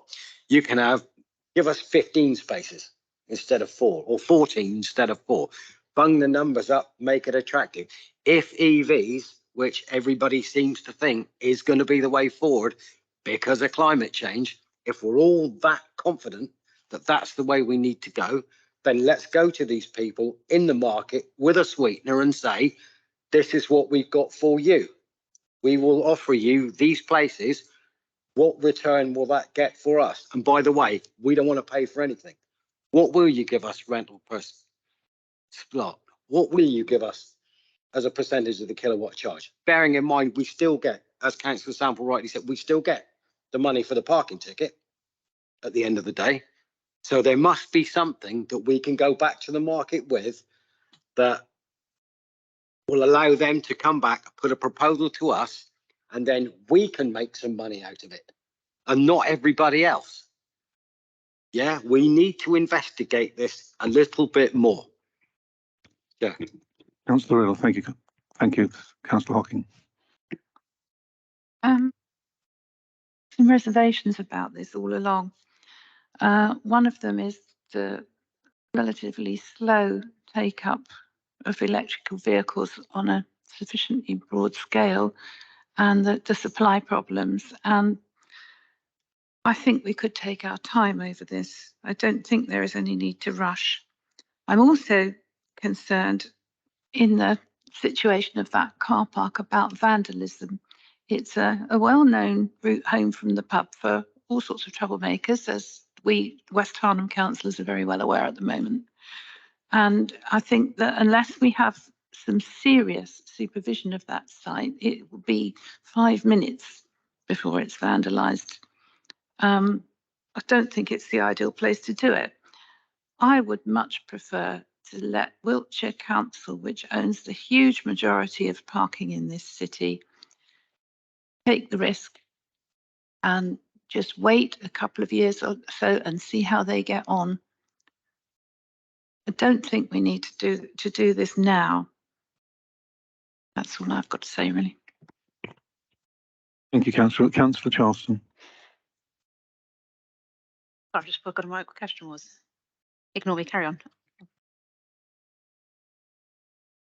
Perhaps I can just add one final thing from the report as well. When the feasibility study was conducted, in terms of available power in the area.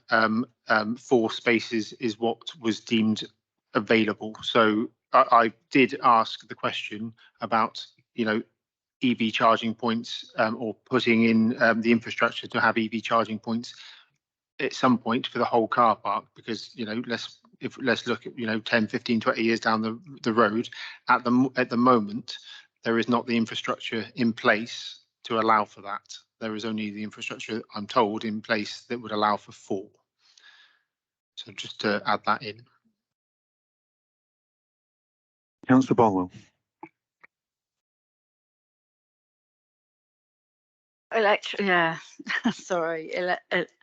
Electric charging points. As much as I feel, yes, this is a way of the future, I don't think we're quite there yet, because so many of them don't get used. Look how quick Wiltshire put theirs in Brown Street. They no longer worked by the time we got around to this lot of EVs, because they just didn't work, or wasn't the right equipment. So I kind of have to say I agree with the consensus here in a way, that it's something we should look into, but I don't think it's something we should do right now. Thank you. Councillor Bayliss.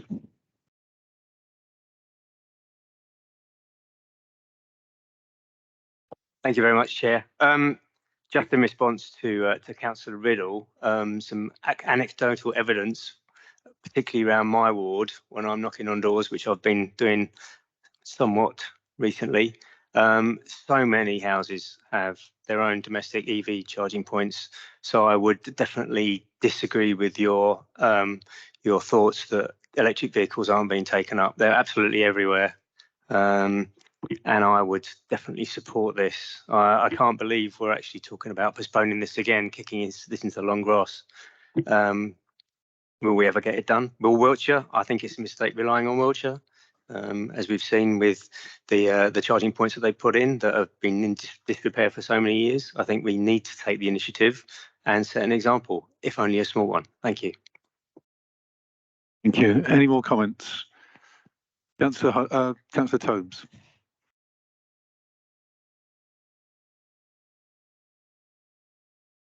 Surprised at this, because all of us in this room, perhaps with not Annie Riddle, all stood at the last election quite clearly stating that we would be supportive of moving towards EV charging points.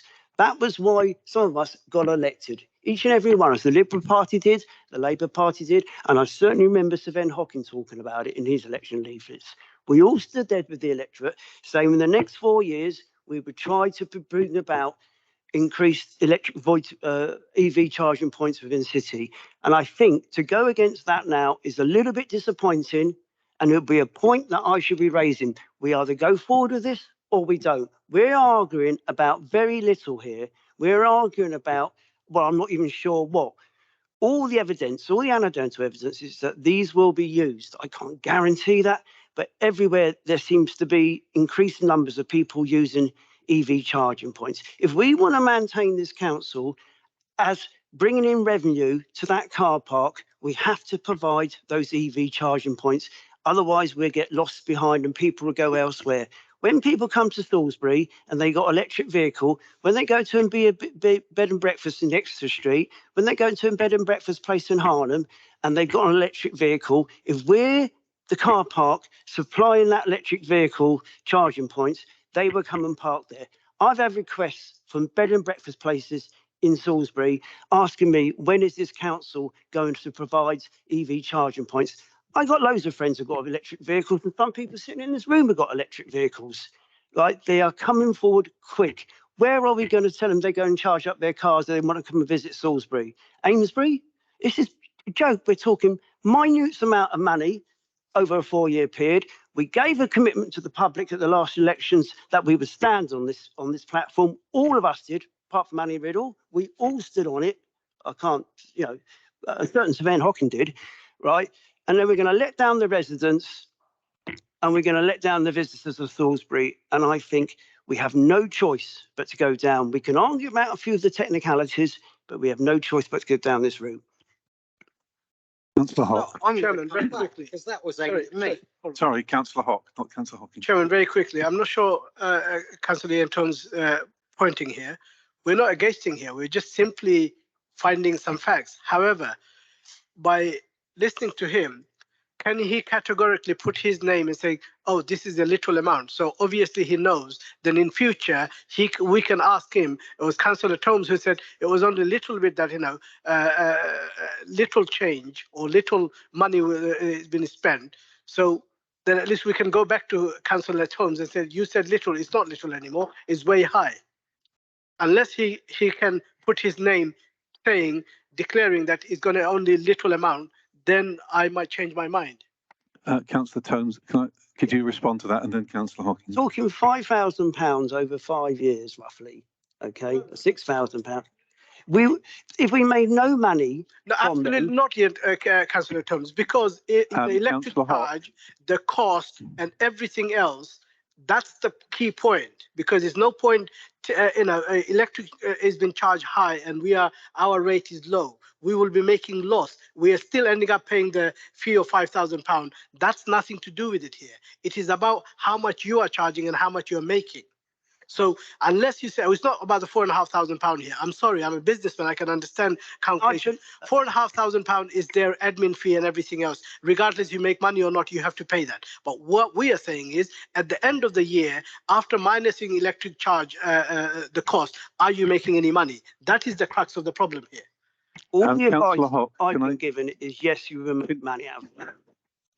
Can we please ask questions through the chair and respond through the chair? Otherwise, we're going to get a dialogue going on, which is not necessarily going to be the right way to conduct it. I apologise, Chairman. Yeah, I've listened. We've listened to your views, and Councillor Hocking is waiting to speak. Yes, I apologise, but all I'm saying is £4,500 is the admin cost. Regardless you make money or not, you have to pay them. However, I don't want to do is end of the year, our electric bill is way high than what we actually made. That is the problem. Thank you.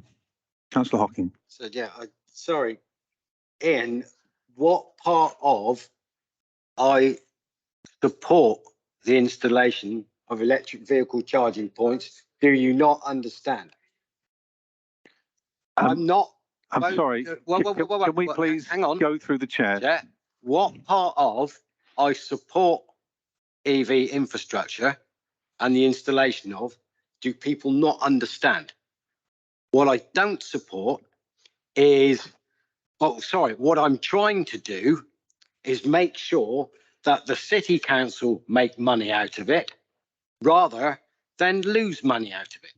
That's all I'm trying to do. And what I'm saying is we need to go out to the market and ask the question, because I don't think we've done that. That's all I'm saying. Thank you. I'd like to, at this point just to draw, I'm sorry, Councillor Sample, but I would like to speak now. Could you please just hold your comments? I would like to speak. Could you please not interrupt me while I'm speaking? Thank you. I'd like to draw this conversation to a close now, because I don't see we're going to come to a resolution given the way the conversation is going. But I have a proposal that we accept point 6.1, that we would like to introduce EV charging points. I would like also to come to an agreement on the preferred option of the 4 options that are available, and add to it that we don't make a decision subject to gathering further information about costs and the alternatives. I know it's a very long-winded motion, and I think that that's probably going to the best we can do in the current situation to resolve this discussion, which could go on for some time. So can I put that in the form of a motion that we proceed with installing EV charging points at Lush House car park, and that option 4 is the preferred option of the committee of those options put forward by Mark Reed, and condition that we don't finalise the decision until Mark Reed has had an opportunity to investigate some of the other commercial options that are available. but I will add something of my own, which is if we have commercial companies that are desperate to come and carry out this for us, I think that sort of demonstrates that there is a need for it, which will be fulfilled should we pursue our own means of funding it. So can I have a seconder for my proposal? Chairman, although I'm fully supportive, but I think I need to understand the wording as well, because Mark will find out, which is fine, also subject to all councillors agreeing. The decision will have to come back to this committee on the receipt of alternative information or further information about the costing for this proposal and alternative proposals. Thank you. Councillor Hocking. In that case, if it's got to come back to this committee, we should then just defer this decision until the next committee meeting, surely.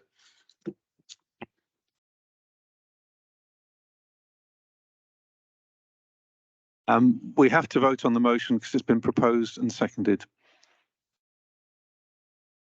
So can I see a show of hands on those in favour of the motion?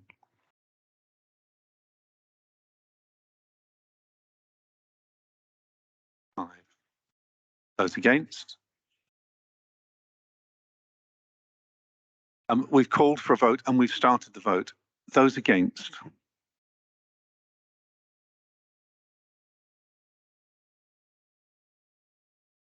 In that case, the motion is carried. Right. Mark. Can I just ask for clarification about what information would councillors be useful for me to bring in that paper? There was a number of different things. Sorry to, I just want to make sure that I bring the right information to the next meeting. Okay, Councillor Hocking, could you I will summarise down for you, Mark. Let me go and get my head around it. Okay. I will, through you, can come back to admin and say this is the things that Councillor Hocking is proposing. Are you fine with it? But I will write something down. That'd be useful, just so I get the right information. Thank you. Councillor Wills. Thank you very much, Chair. And just to say, I thought the way you handled that was very professional. So thank you for dealing with a very knotty discussion there. Thank you. Just one suggestion is that we hold a pre-meet as we did with the net zero consultation, because I think you can definitely hear the nuance in people's opinions. And I feel that tonight's discussion hasn't really got us into a good place as a committee. So I would suggest that after we've sort of emailed in our views of what we'd like Mark to be looking at, is it possible to have a meeting before the next committee meeting? So actually we can make that decision as quickly as possible. We don't push it any further back. Thank you. As far as I'm concerned, Mark, would you be happy to be part of that meeting? Yeah, I can get the information ready, and then wherever you need me, I'll come and present it. Yeah, okay. Councillor Hock. My asking is very simple, Chairman, is find out the kilowatts price and the pricing that we will charge the consumer, and at the end, is he going to be making any money after paying all the fees and everything? That's that's what I want to see. Okay, that's certainly be one of the questions we could address. Thank you. Okay, moving on to what is the final item, sustainable planting. Okay, thank you. So the final report of this evening, again, is in relation to the Environmental Policy Action Plan, and this one is in relation to sustainable planting within the city centre. Salisbury City Council, as we all know, declared a climate emergency in 2019, and it is committed to making Salisbury as carbon neutral by 2030. At the moment, we've got colourful displays adorning the central Salisbury every summer, bringing colour and a sense of fun to the city centre, as well as an expression of civic pride. However, that is coming at a cost, and it's becoming increasingly costly each year because of the drier and hotter weather, in terms of keeping both our floral displays and Gilbert the Dragon watered, and I've given some details there of an approximate amount of water that it takes for Gilbert. 30,000 litres of water was used on Gilbert last year at an estimated cost of about £700. Gilbert himself, his frame as it stands is coming to the end of its lifespan, with much of the internal watering pipework now failing, which presents us with an opportunity to review where we're at, whether that's doing something different. And I've given an option there of a pocket park type thing that we could have on the market square, and something different in terms of our floral displays, where we have these type of living towers. Both options are better for biodiversity, potentially offer more space and more something more pleasing to, or just as equally pleasing to the eye. But I'm aware that you know, the traditional floral displays and also Gilbert the Dragon hold a lot of public affection. So this report is really asking for councillors to consider and debate about whether we should remain with our current floral displays, or whether we should move to something as has been requested for officers to investigate in terms of a more sustainable planting option. Over to you guys. Thank you, Mark. Before we begin this discussion, can I please reiterate what I said at the beginning in terms of people's contributions need to be concise and to the point, and avoid repetition. If somebody has stated something previously, please don't restate that. And before we begin the discussion, can I just say that this issue has been discussed widely, both outside the meeting and inside the meeting, and we are considering quite broad issues which are to do with environmental issues, cost issues, and possible economic issues in terms of enhancement of the market square. And I fully appreciate that. And I think I'd like to give as many people the opportunity to put their views forward as possible. So in this case, I'm going to work my way around the table because everybody's hand is up and I can't possibly remember who put their hand up first. So Councillor Bolwell. Right, I drew the short straw.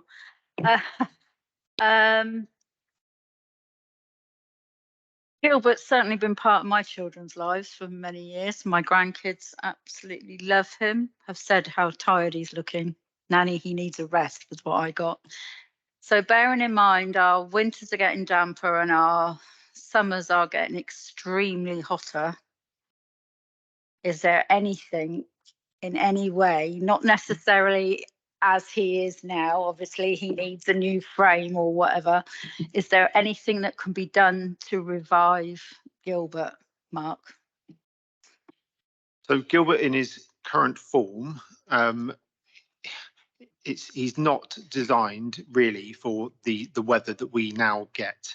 If we were, you know, having, going back to my childhood, much more wet and, you know, sort of grey British summers, absolutely fine. The current the formation that he takes, and especially with on his wings and on his tail, and I did send some pictures over to Tom. I don't know if you've be able to show those in or not, but at the moment anyway, if anybody's outside and is able to look at those, look at with their own eyes, the tail and the wings is particularly are, you know, you can water. Gilbert gets watered 3 times a week, but you know, that's the way that the frame is. The water just does not stay in there, and it's just nigh on impossible. So the main structure, and you can, well, I haven't got we can see there on the main structure, some of the flowers there are doing okay, but if you, in terms of keeping that tail and the wings and alive, nigh on impossible. In terms of what we're trying to do there, it's just not it's not designed for sitting out in baking hot suns. As I mentioned, we've had what was it, the hottest June, I think the Met Office have just reported today on record. It only appears to be going in one way.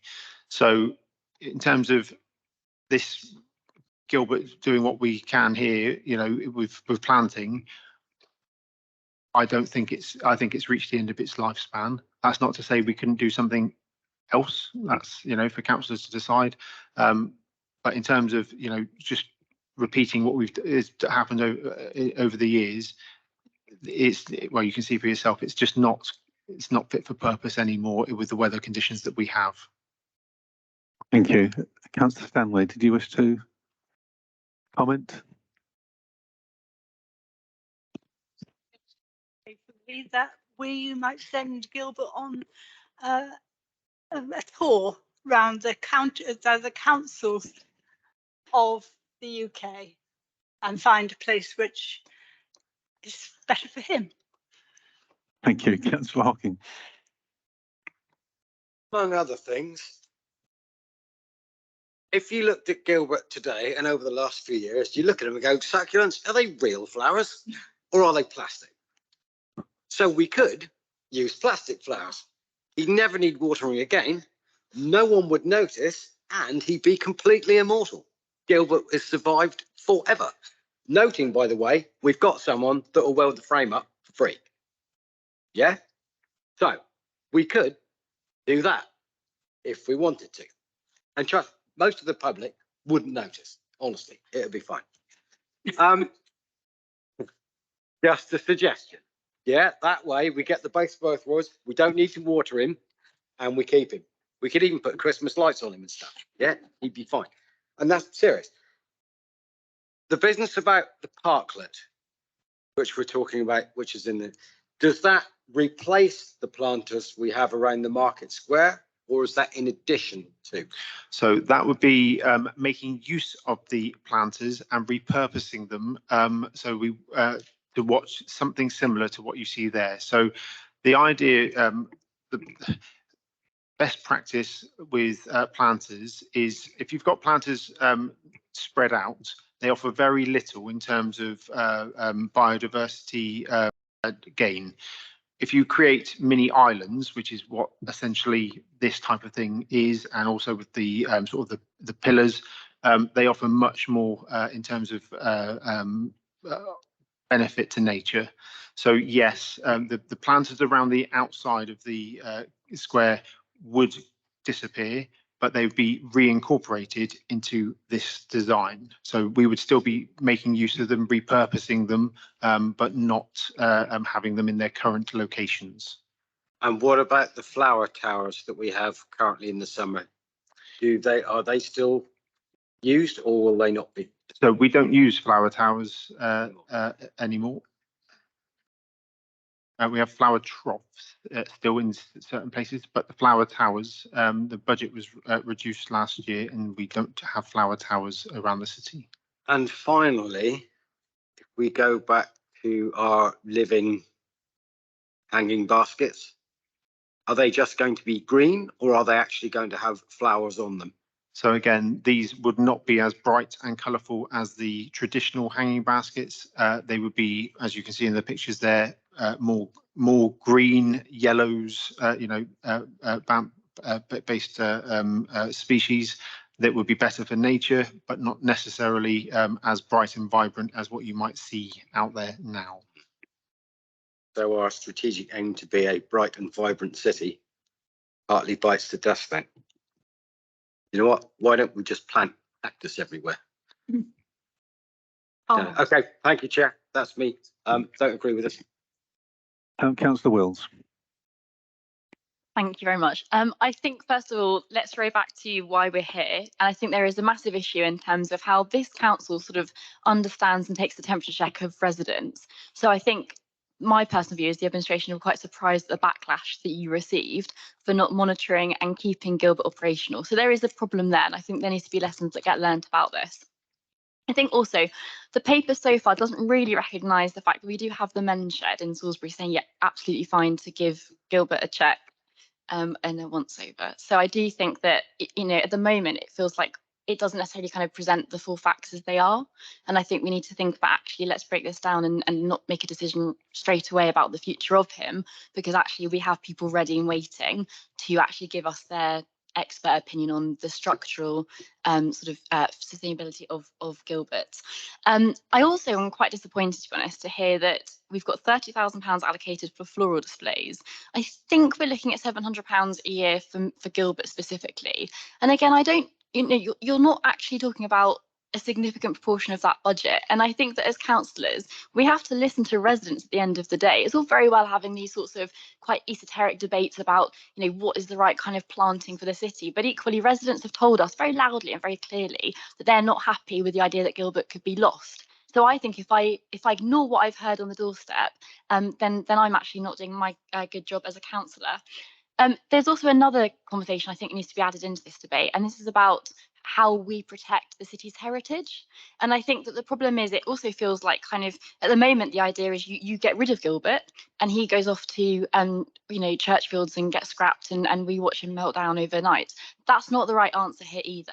We need to think about how we work with our heritage organisations in Salisbury, like for example the museum, and can they, for example, take him on, put them in the garden and look after him so that future generations can actually go back and see him. He has got the World Cup reputation behind him. He has got the rugby link. This isn't just something that's just turned up overnight from a garden centre. There is history behind it, and it is actually part of our social history in Salisbury.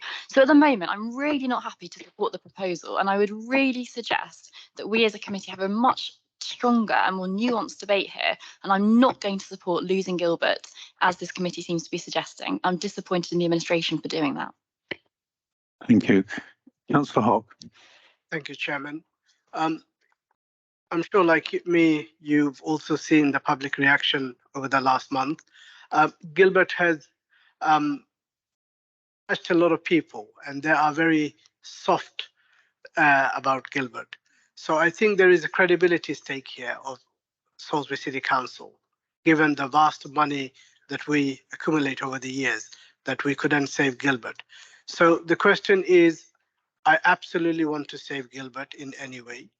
Councillor Hawking's point as well to be noted is if there is a point of artificial flowering can be added, the plastic one, I think we should go for that because people won't be touchy about, oh, that's not real flower or real leaf. That would be a great move. And I think my bottom line would be that we should do whatever we can to support. I understand it's dying away, but I'm sure, again, I believe in where there is a way, there is a will. We can do it, even including artificial coloring. So I would 100% support that we save Gilbert.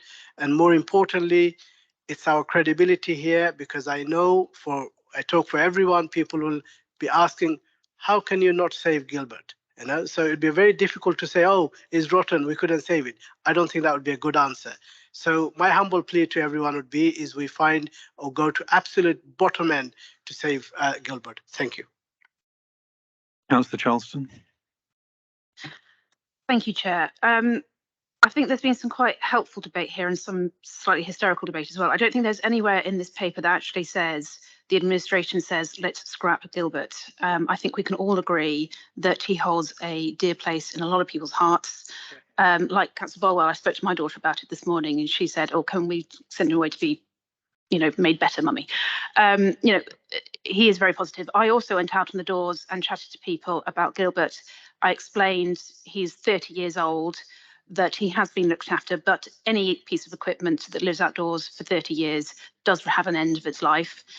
And they understood that, yes, in this day and age, 30,000 litres of water, when we use 60,000 on our entire floral display, is an extraordinary amount of water in the situation we're in, as we keep mentioning, June, hottest June we've ever seen. We did also ask Mark for some further figures to this report earlier. There is the £700 on water, but there's also £3,000 just on operative time to water Gilbert. So he is an expensive thing. That being said, what does Gilbert 2.0 look like? What do we think about going forwards? I think we can all agree we feel that Gilbert the Dragon in some form needs to be continued. I actually had the same conversation with Councillor Hocking. Do we look at artificial flowers going forwards? Do we give him to the museum and ask him to live there and cover in artificial flowers and therefore he's permanent? Somebody else I spoke to today suggested, could we add him to a mural around the city? I know that Councillor Riddle had mentioned a wooden sculpture of Gilbert. Could we do something like that? And therefore maintain the heart and the enthusiasm of him in a different format, because right now he is looking pretty tired and pretty sad. around his wings and tail and all the rest. Somebody else also suggested to me, given that we're talking about the history and the culture of the city, do we look at something more about the Salisbury Giant to bring out in the summer instead, and something more along those lines, which is very, very much part of the heart and soul of the city.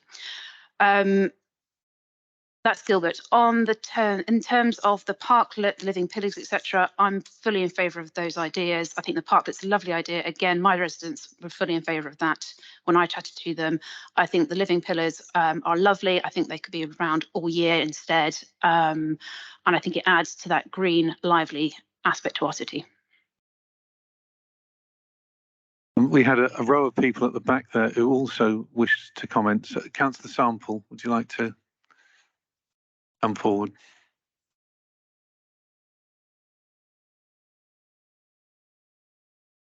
Chairman, thank you. So I'm going to talk about the hanging baskets and why I think they're important. I'm going to talk about Gilbert the dragon as well.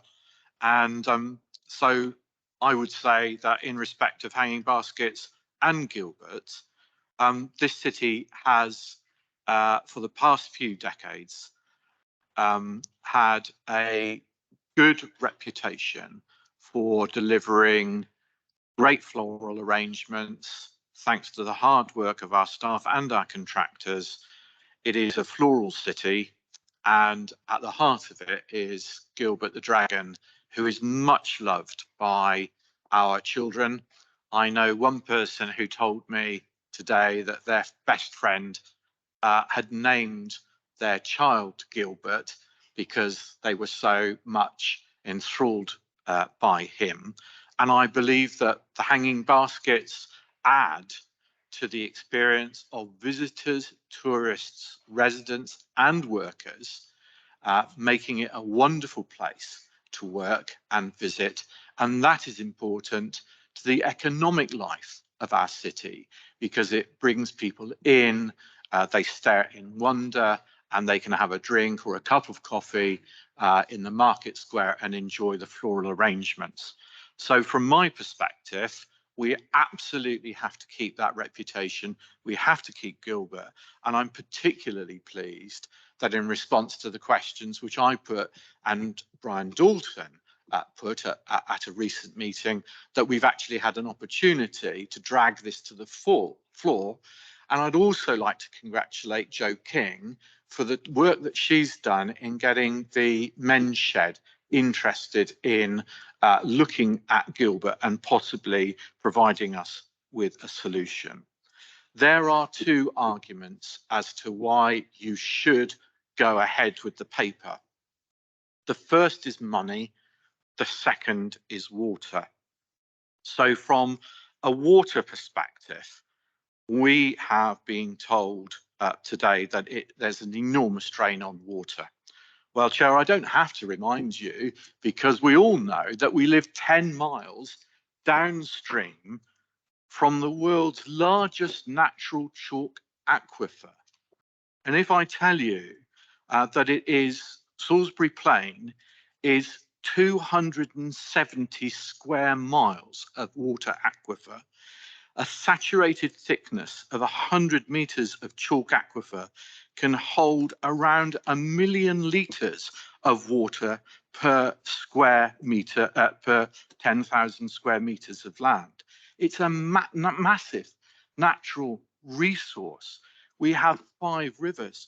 We've already heard today that we have a major problem with flooding in this city, that we have issues because we were built on a water meadow. And this idea that's been put forward just a few minutes ago in a previous paper, that we should increase our tree cover by 21%. You passed that without any thought at all. It was just a natural thing, the right thing to do. But one mature tree, just one, can consume hundreds and possibly thousands of litres of water a year. And you want to increase them by 21% across the whole of the city. Now, if you really cared about preserving water, saving water, which I, as a fly fisherman, I have an enormous interest in doing, then you would be reducing the number of trees that you intend to plant, not increasing them. Do we really think that those trees that we're going to put in place, hundreds, probably thousands, are going to survive without regular watering? Of course they're not. So on the money side of it, £4,000, just less than that, 300 less than that. I think that that is a price worth paying for the wonderful floral arrangements that we have in our city centre, and I think it's a price well worth paying to preserve Gilbert. So I entirely support those people today who've said, no, this is a step too far. I'm with the Keep Gilbert, and I think the real argument should be about how we keep him in the city centre and fill him with wonderful plants which don't absorb massive amounts of water. That's the challenge for our horticulturalists, and I think we should ask them to go away and think of a solution to that. Thank you very much, Councillor Sample. Councillor Bayliss, did you wish to comment? Councillor Tomes?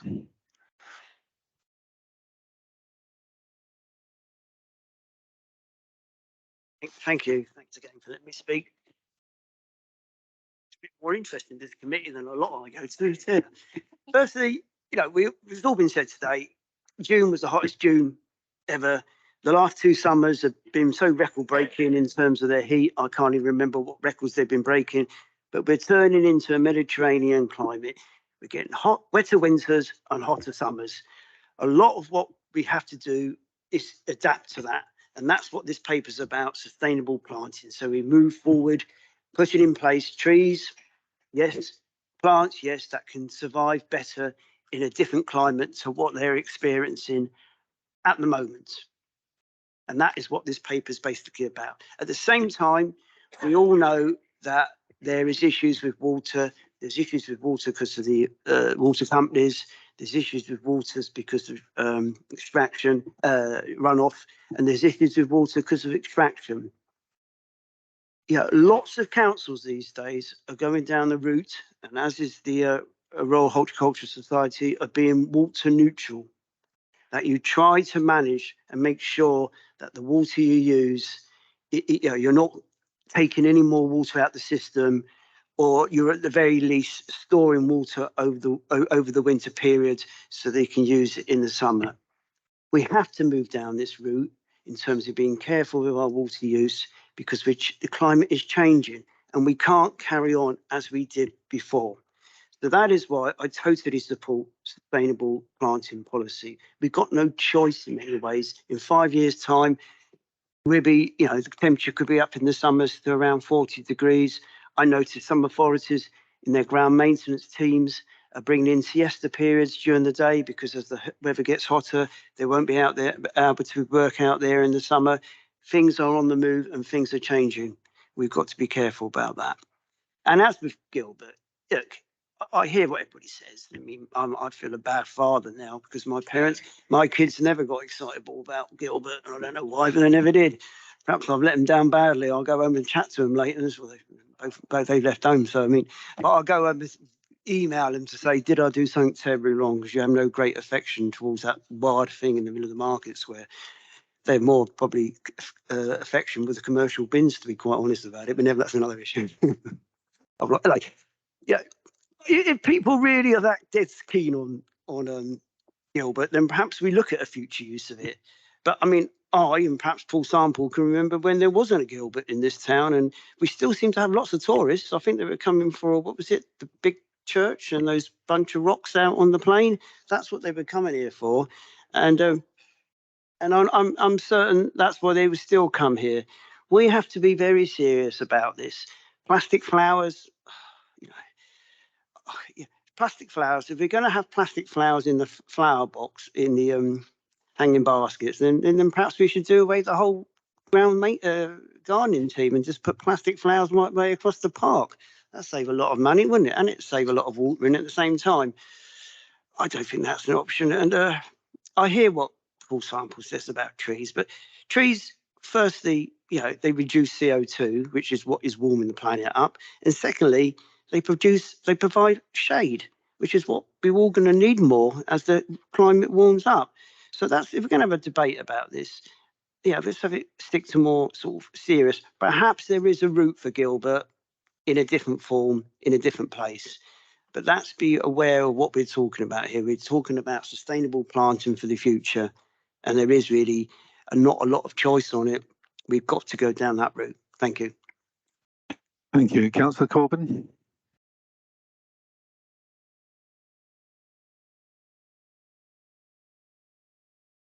So thank you. Gilbert, I mean, I can't say really formed a very influential part of my life. Maybe I'm a bit too old. I grew up before Gilbert, and then my kids, well, I don't know if they notice. So I'm a bit like Councillor Tomes on that one. But he is old, and clearly the officers have made quite clear that the framework is, had it. But I take the comment that there might be some experts out there that might be able to rebuild it. That's all good and well, but it doesn't quite address some of the other issues that we're also trying to deal with, which is obviously the planting of Gilbert and the type of planting that's taken a lot of water, and if that is the way that this committee wishes to move forwards or not.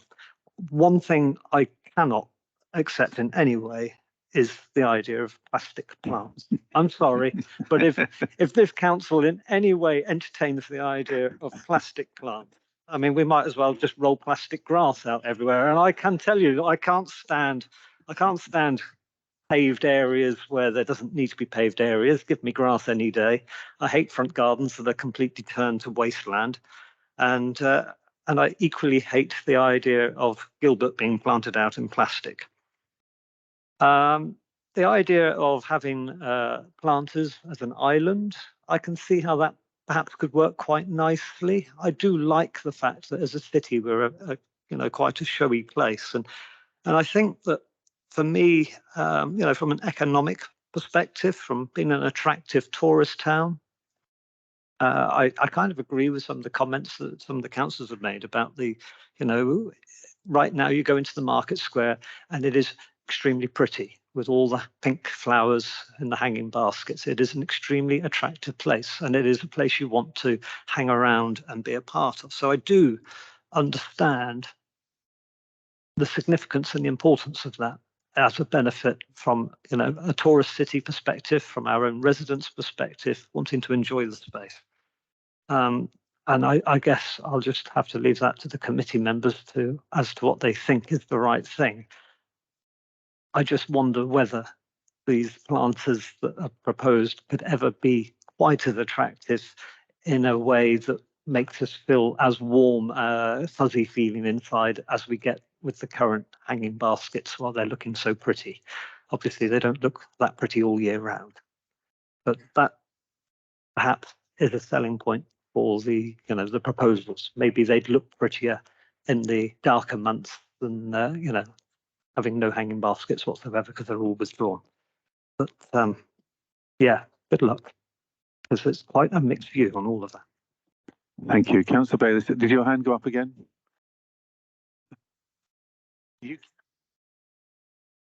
Thank you, Chair. I think when Gilbert was designed as a mascot for the 1998 Rugby World Cup in Wales, they had no intention of him lasting this long. So I'd like to congratulate Gilbert on his longevity to start off with. As someone who didn't grow up in Salisbury, I'm not really connected with the nostalgia around Gilbert, so please excuse me for that. I think, yes, in his current form, he's outlived his life. But as has been previously said by Councillor Tomes, there's no reason why he can't come back in another format, topiary or whatever. I also think the idea of parklets is quite a good idea. It will also enhance the sitting areas of the market square. I'll get myself into trouble if I say that I would like many more planters, possibly right down the middle of Blue Ball Road. But that's a separate discussion. I think it's very difficult to strike a balance between sustainable planting. I'm very much in favour of that, and no, it won't be as bright as the current displays we've got. Maybe we can strike some sort of compromise. One thing that comes out of this is I would like to see this city sign up to something of a water pledge, to as other councils have, about how we use water, and try and be sort of circular in that. So we try and save as much as we use throughout the year. Thank you very much. Thank you. And finally, Councillor Riddle.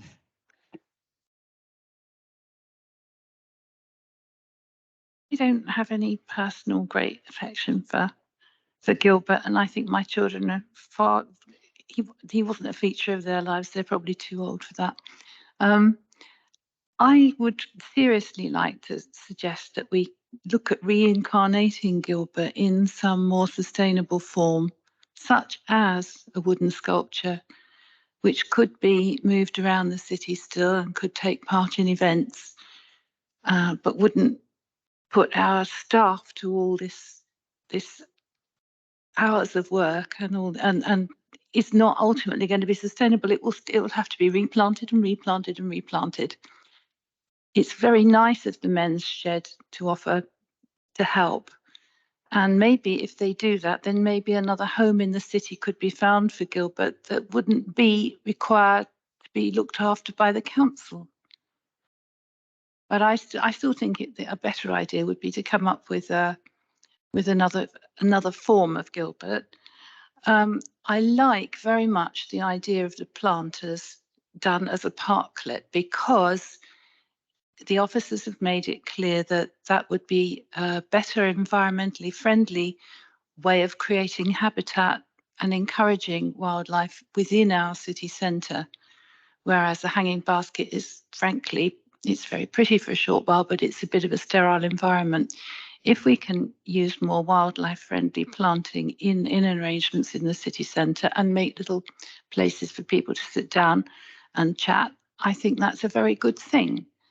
I think, you know, everybody's going to have a different view on this, but we have got the problem of we're just, you know, sending people around watering and watering and watering and watering for what, really? I think we could do more with what we do. I think it would be good to make more environmentally friendly planting in the city centre. If we can do that without extra cost, I think that's fantastic. There's a couple of people here. I'd just like to say something myself before Councillor Hock and Councillor Wills make one very quick point, because we do need to come to a decision on this.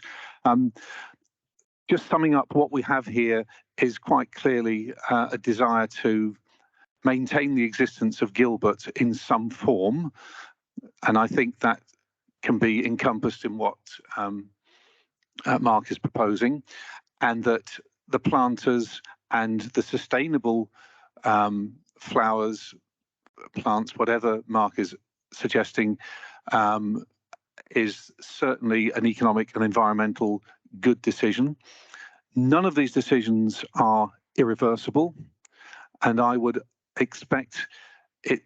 I think what we should do is at least give Mark and his team the opportunity to try and enhance the city centre in a sustainable way, using wildflowers rather than difficult and expensive to maintain other flowers, to revive Gilbert in a similar form, but not identical, and certainly not, I agree with the plastic. We don't need more plastic, that's for sure, but definitely something to restore or maintain Gilbert status, because I think there is a lot of public feeling in favour of it.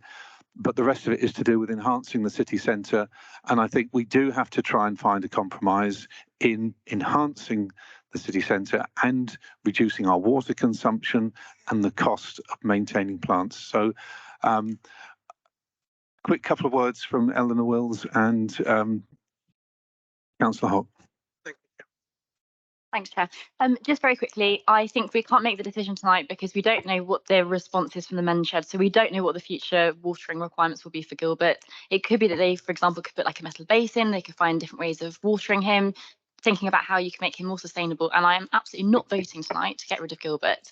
And then the second thing, and I think actually this is, we actually need to delve much deeper into this discussion. I don't think we've got sufficient time here, but I don't think that as well that the parklets, because you're talking about wooden structures, wooden Gilbert, whatever, wooden parklet, all of this stuff.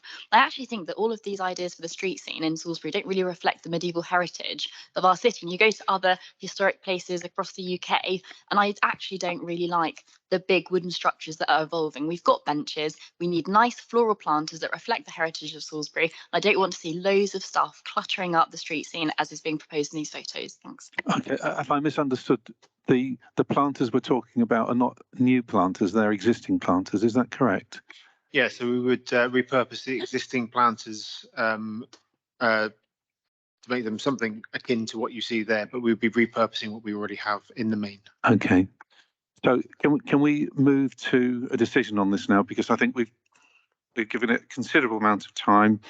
I feel that everyone's had an opportunity to give their views, and I think based on the views we've had so far, I think we need to make a decision this evening on the Chairman, very quickly. No, I think we need to move to a decision. I know, Chairman, I wanted to say that I'm sorry, I'm going to ask. Vote be recorded, please. Oh, I was going to ask that. That's what I was going to say. I'm sure you would allow me to say this because once the vote has taken place, then you will say, Councillor Hawke, you should have said beforehand. So I'd like that vote to be recorded. That's so. I'm not trying to waste your time, Chairman, which I understand, but there are some issues that you need to. A point of order, yes. Okay.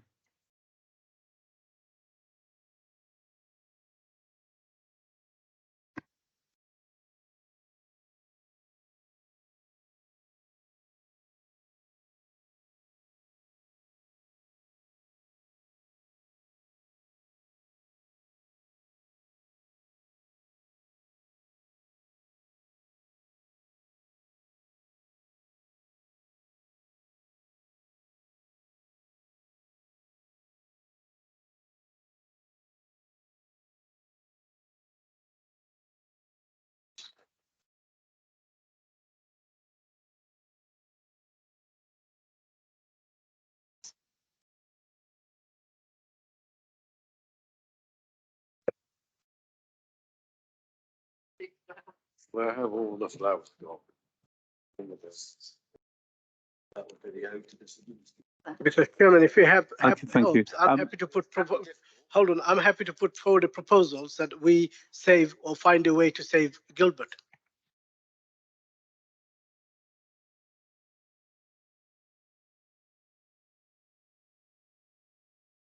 With respect, Councillor Hocking, we often don't slavishly follow the officer's recommendations. If the debate has moved very much away from the recommendations that we drafted in advance of the discussion, there is no requirement to stick to those recommendations, and any other proposal can be brought forward. Okay, Councillor Charleston. Chair, may I put a proposal then that we're voting on two motions here. One is that we ask officers to go away, work with the men's shed, look at a way of preserving the idea of Gilbert, that being the first motion. And the second is voting on some of the recommendations in the report, looking at the sustainable planting and the parklet and all the rest. Right, I think we've got two motions here. So looking at a means of preserving Gilbert, yes, and to investigate the most sustainable way of planting in the city. But we don't have to do that. That is a process that doesn't need to kick in until next year anyway. Yes, so we've got two motions here. One on the future of Gilbert, and therefore can officers go away, work with Councillor King and the men's shed at what could be done. Can you put that in the form of a motion then? That officers go away. we ask officers to go and look at the future of Gilbert in a new and revitalised form. And the second motion is support for the sustainable planting recommendations made in this report.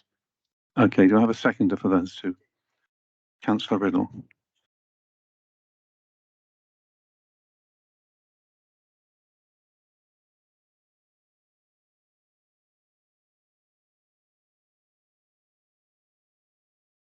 I'm sorry, Councillor Hogg, I didn't appreciate that you put a proposal forward.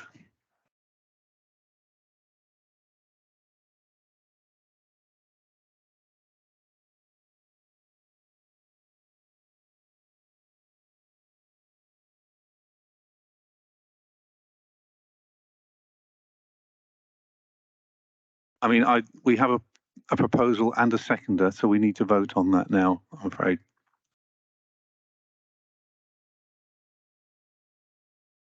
Two separate motions. First motion, yeah. This is instructing officers to go away and look at the options to renew and revitalise Gilbert in a different form, or the existing form with the support of the men's shed, if appropriate. Okay. Favour?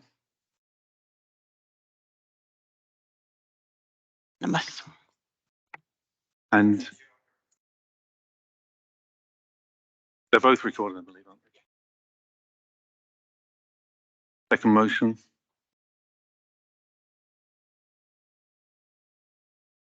That is that the sustainable planting ideas are supported. If I understood that correctly? Yep.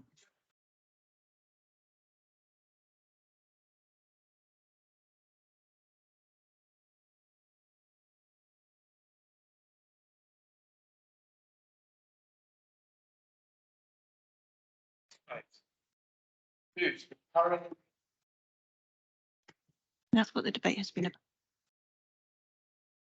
Yeah, this is a motion on the introduction of sustainable planting in the city. Okay, can we, all those in favour?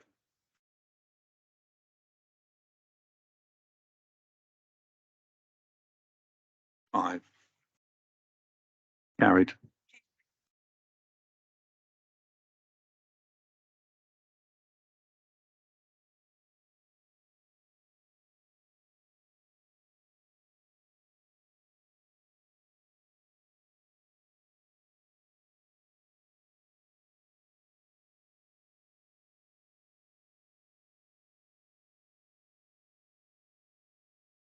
And those voting against?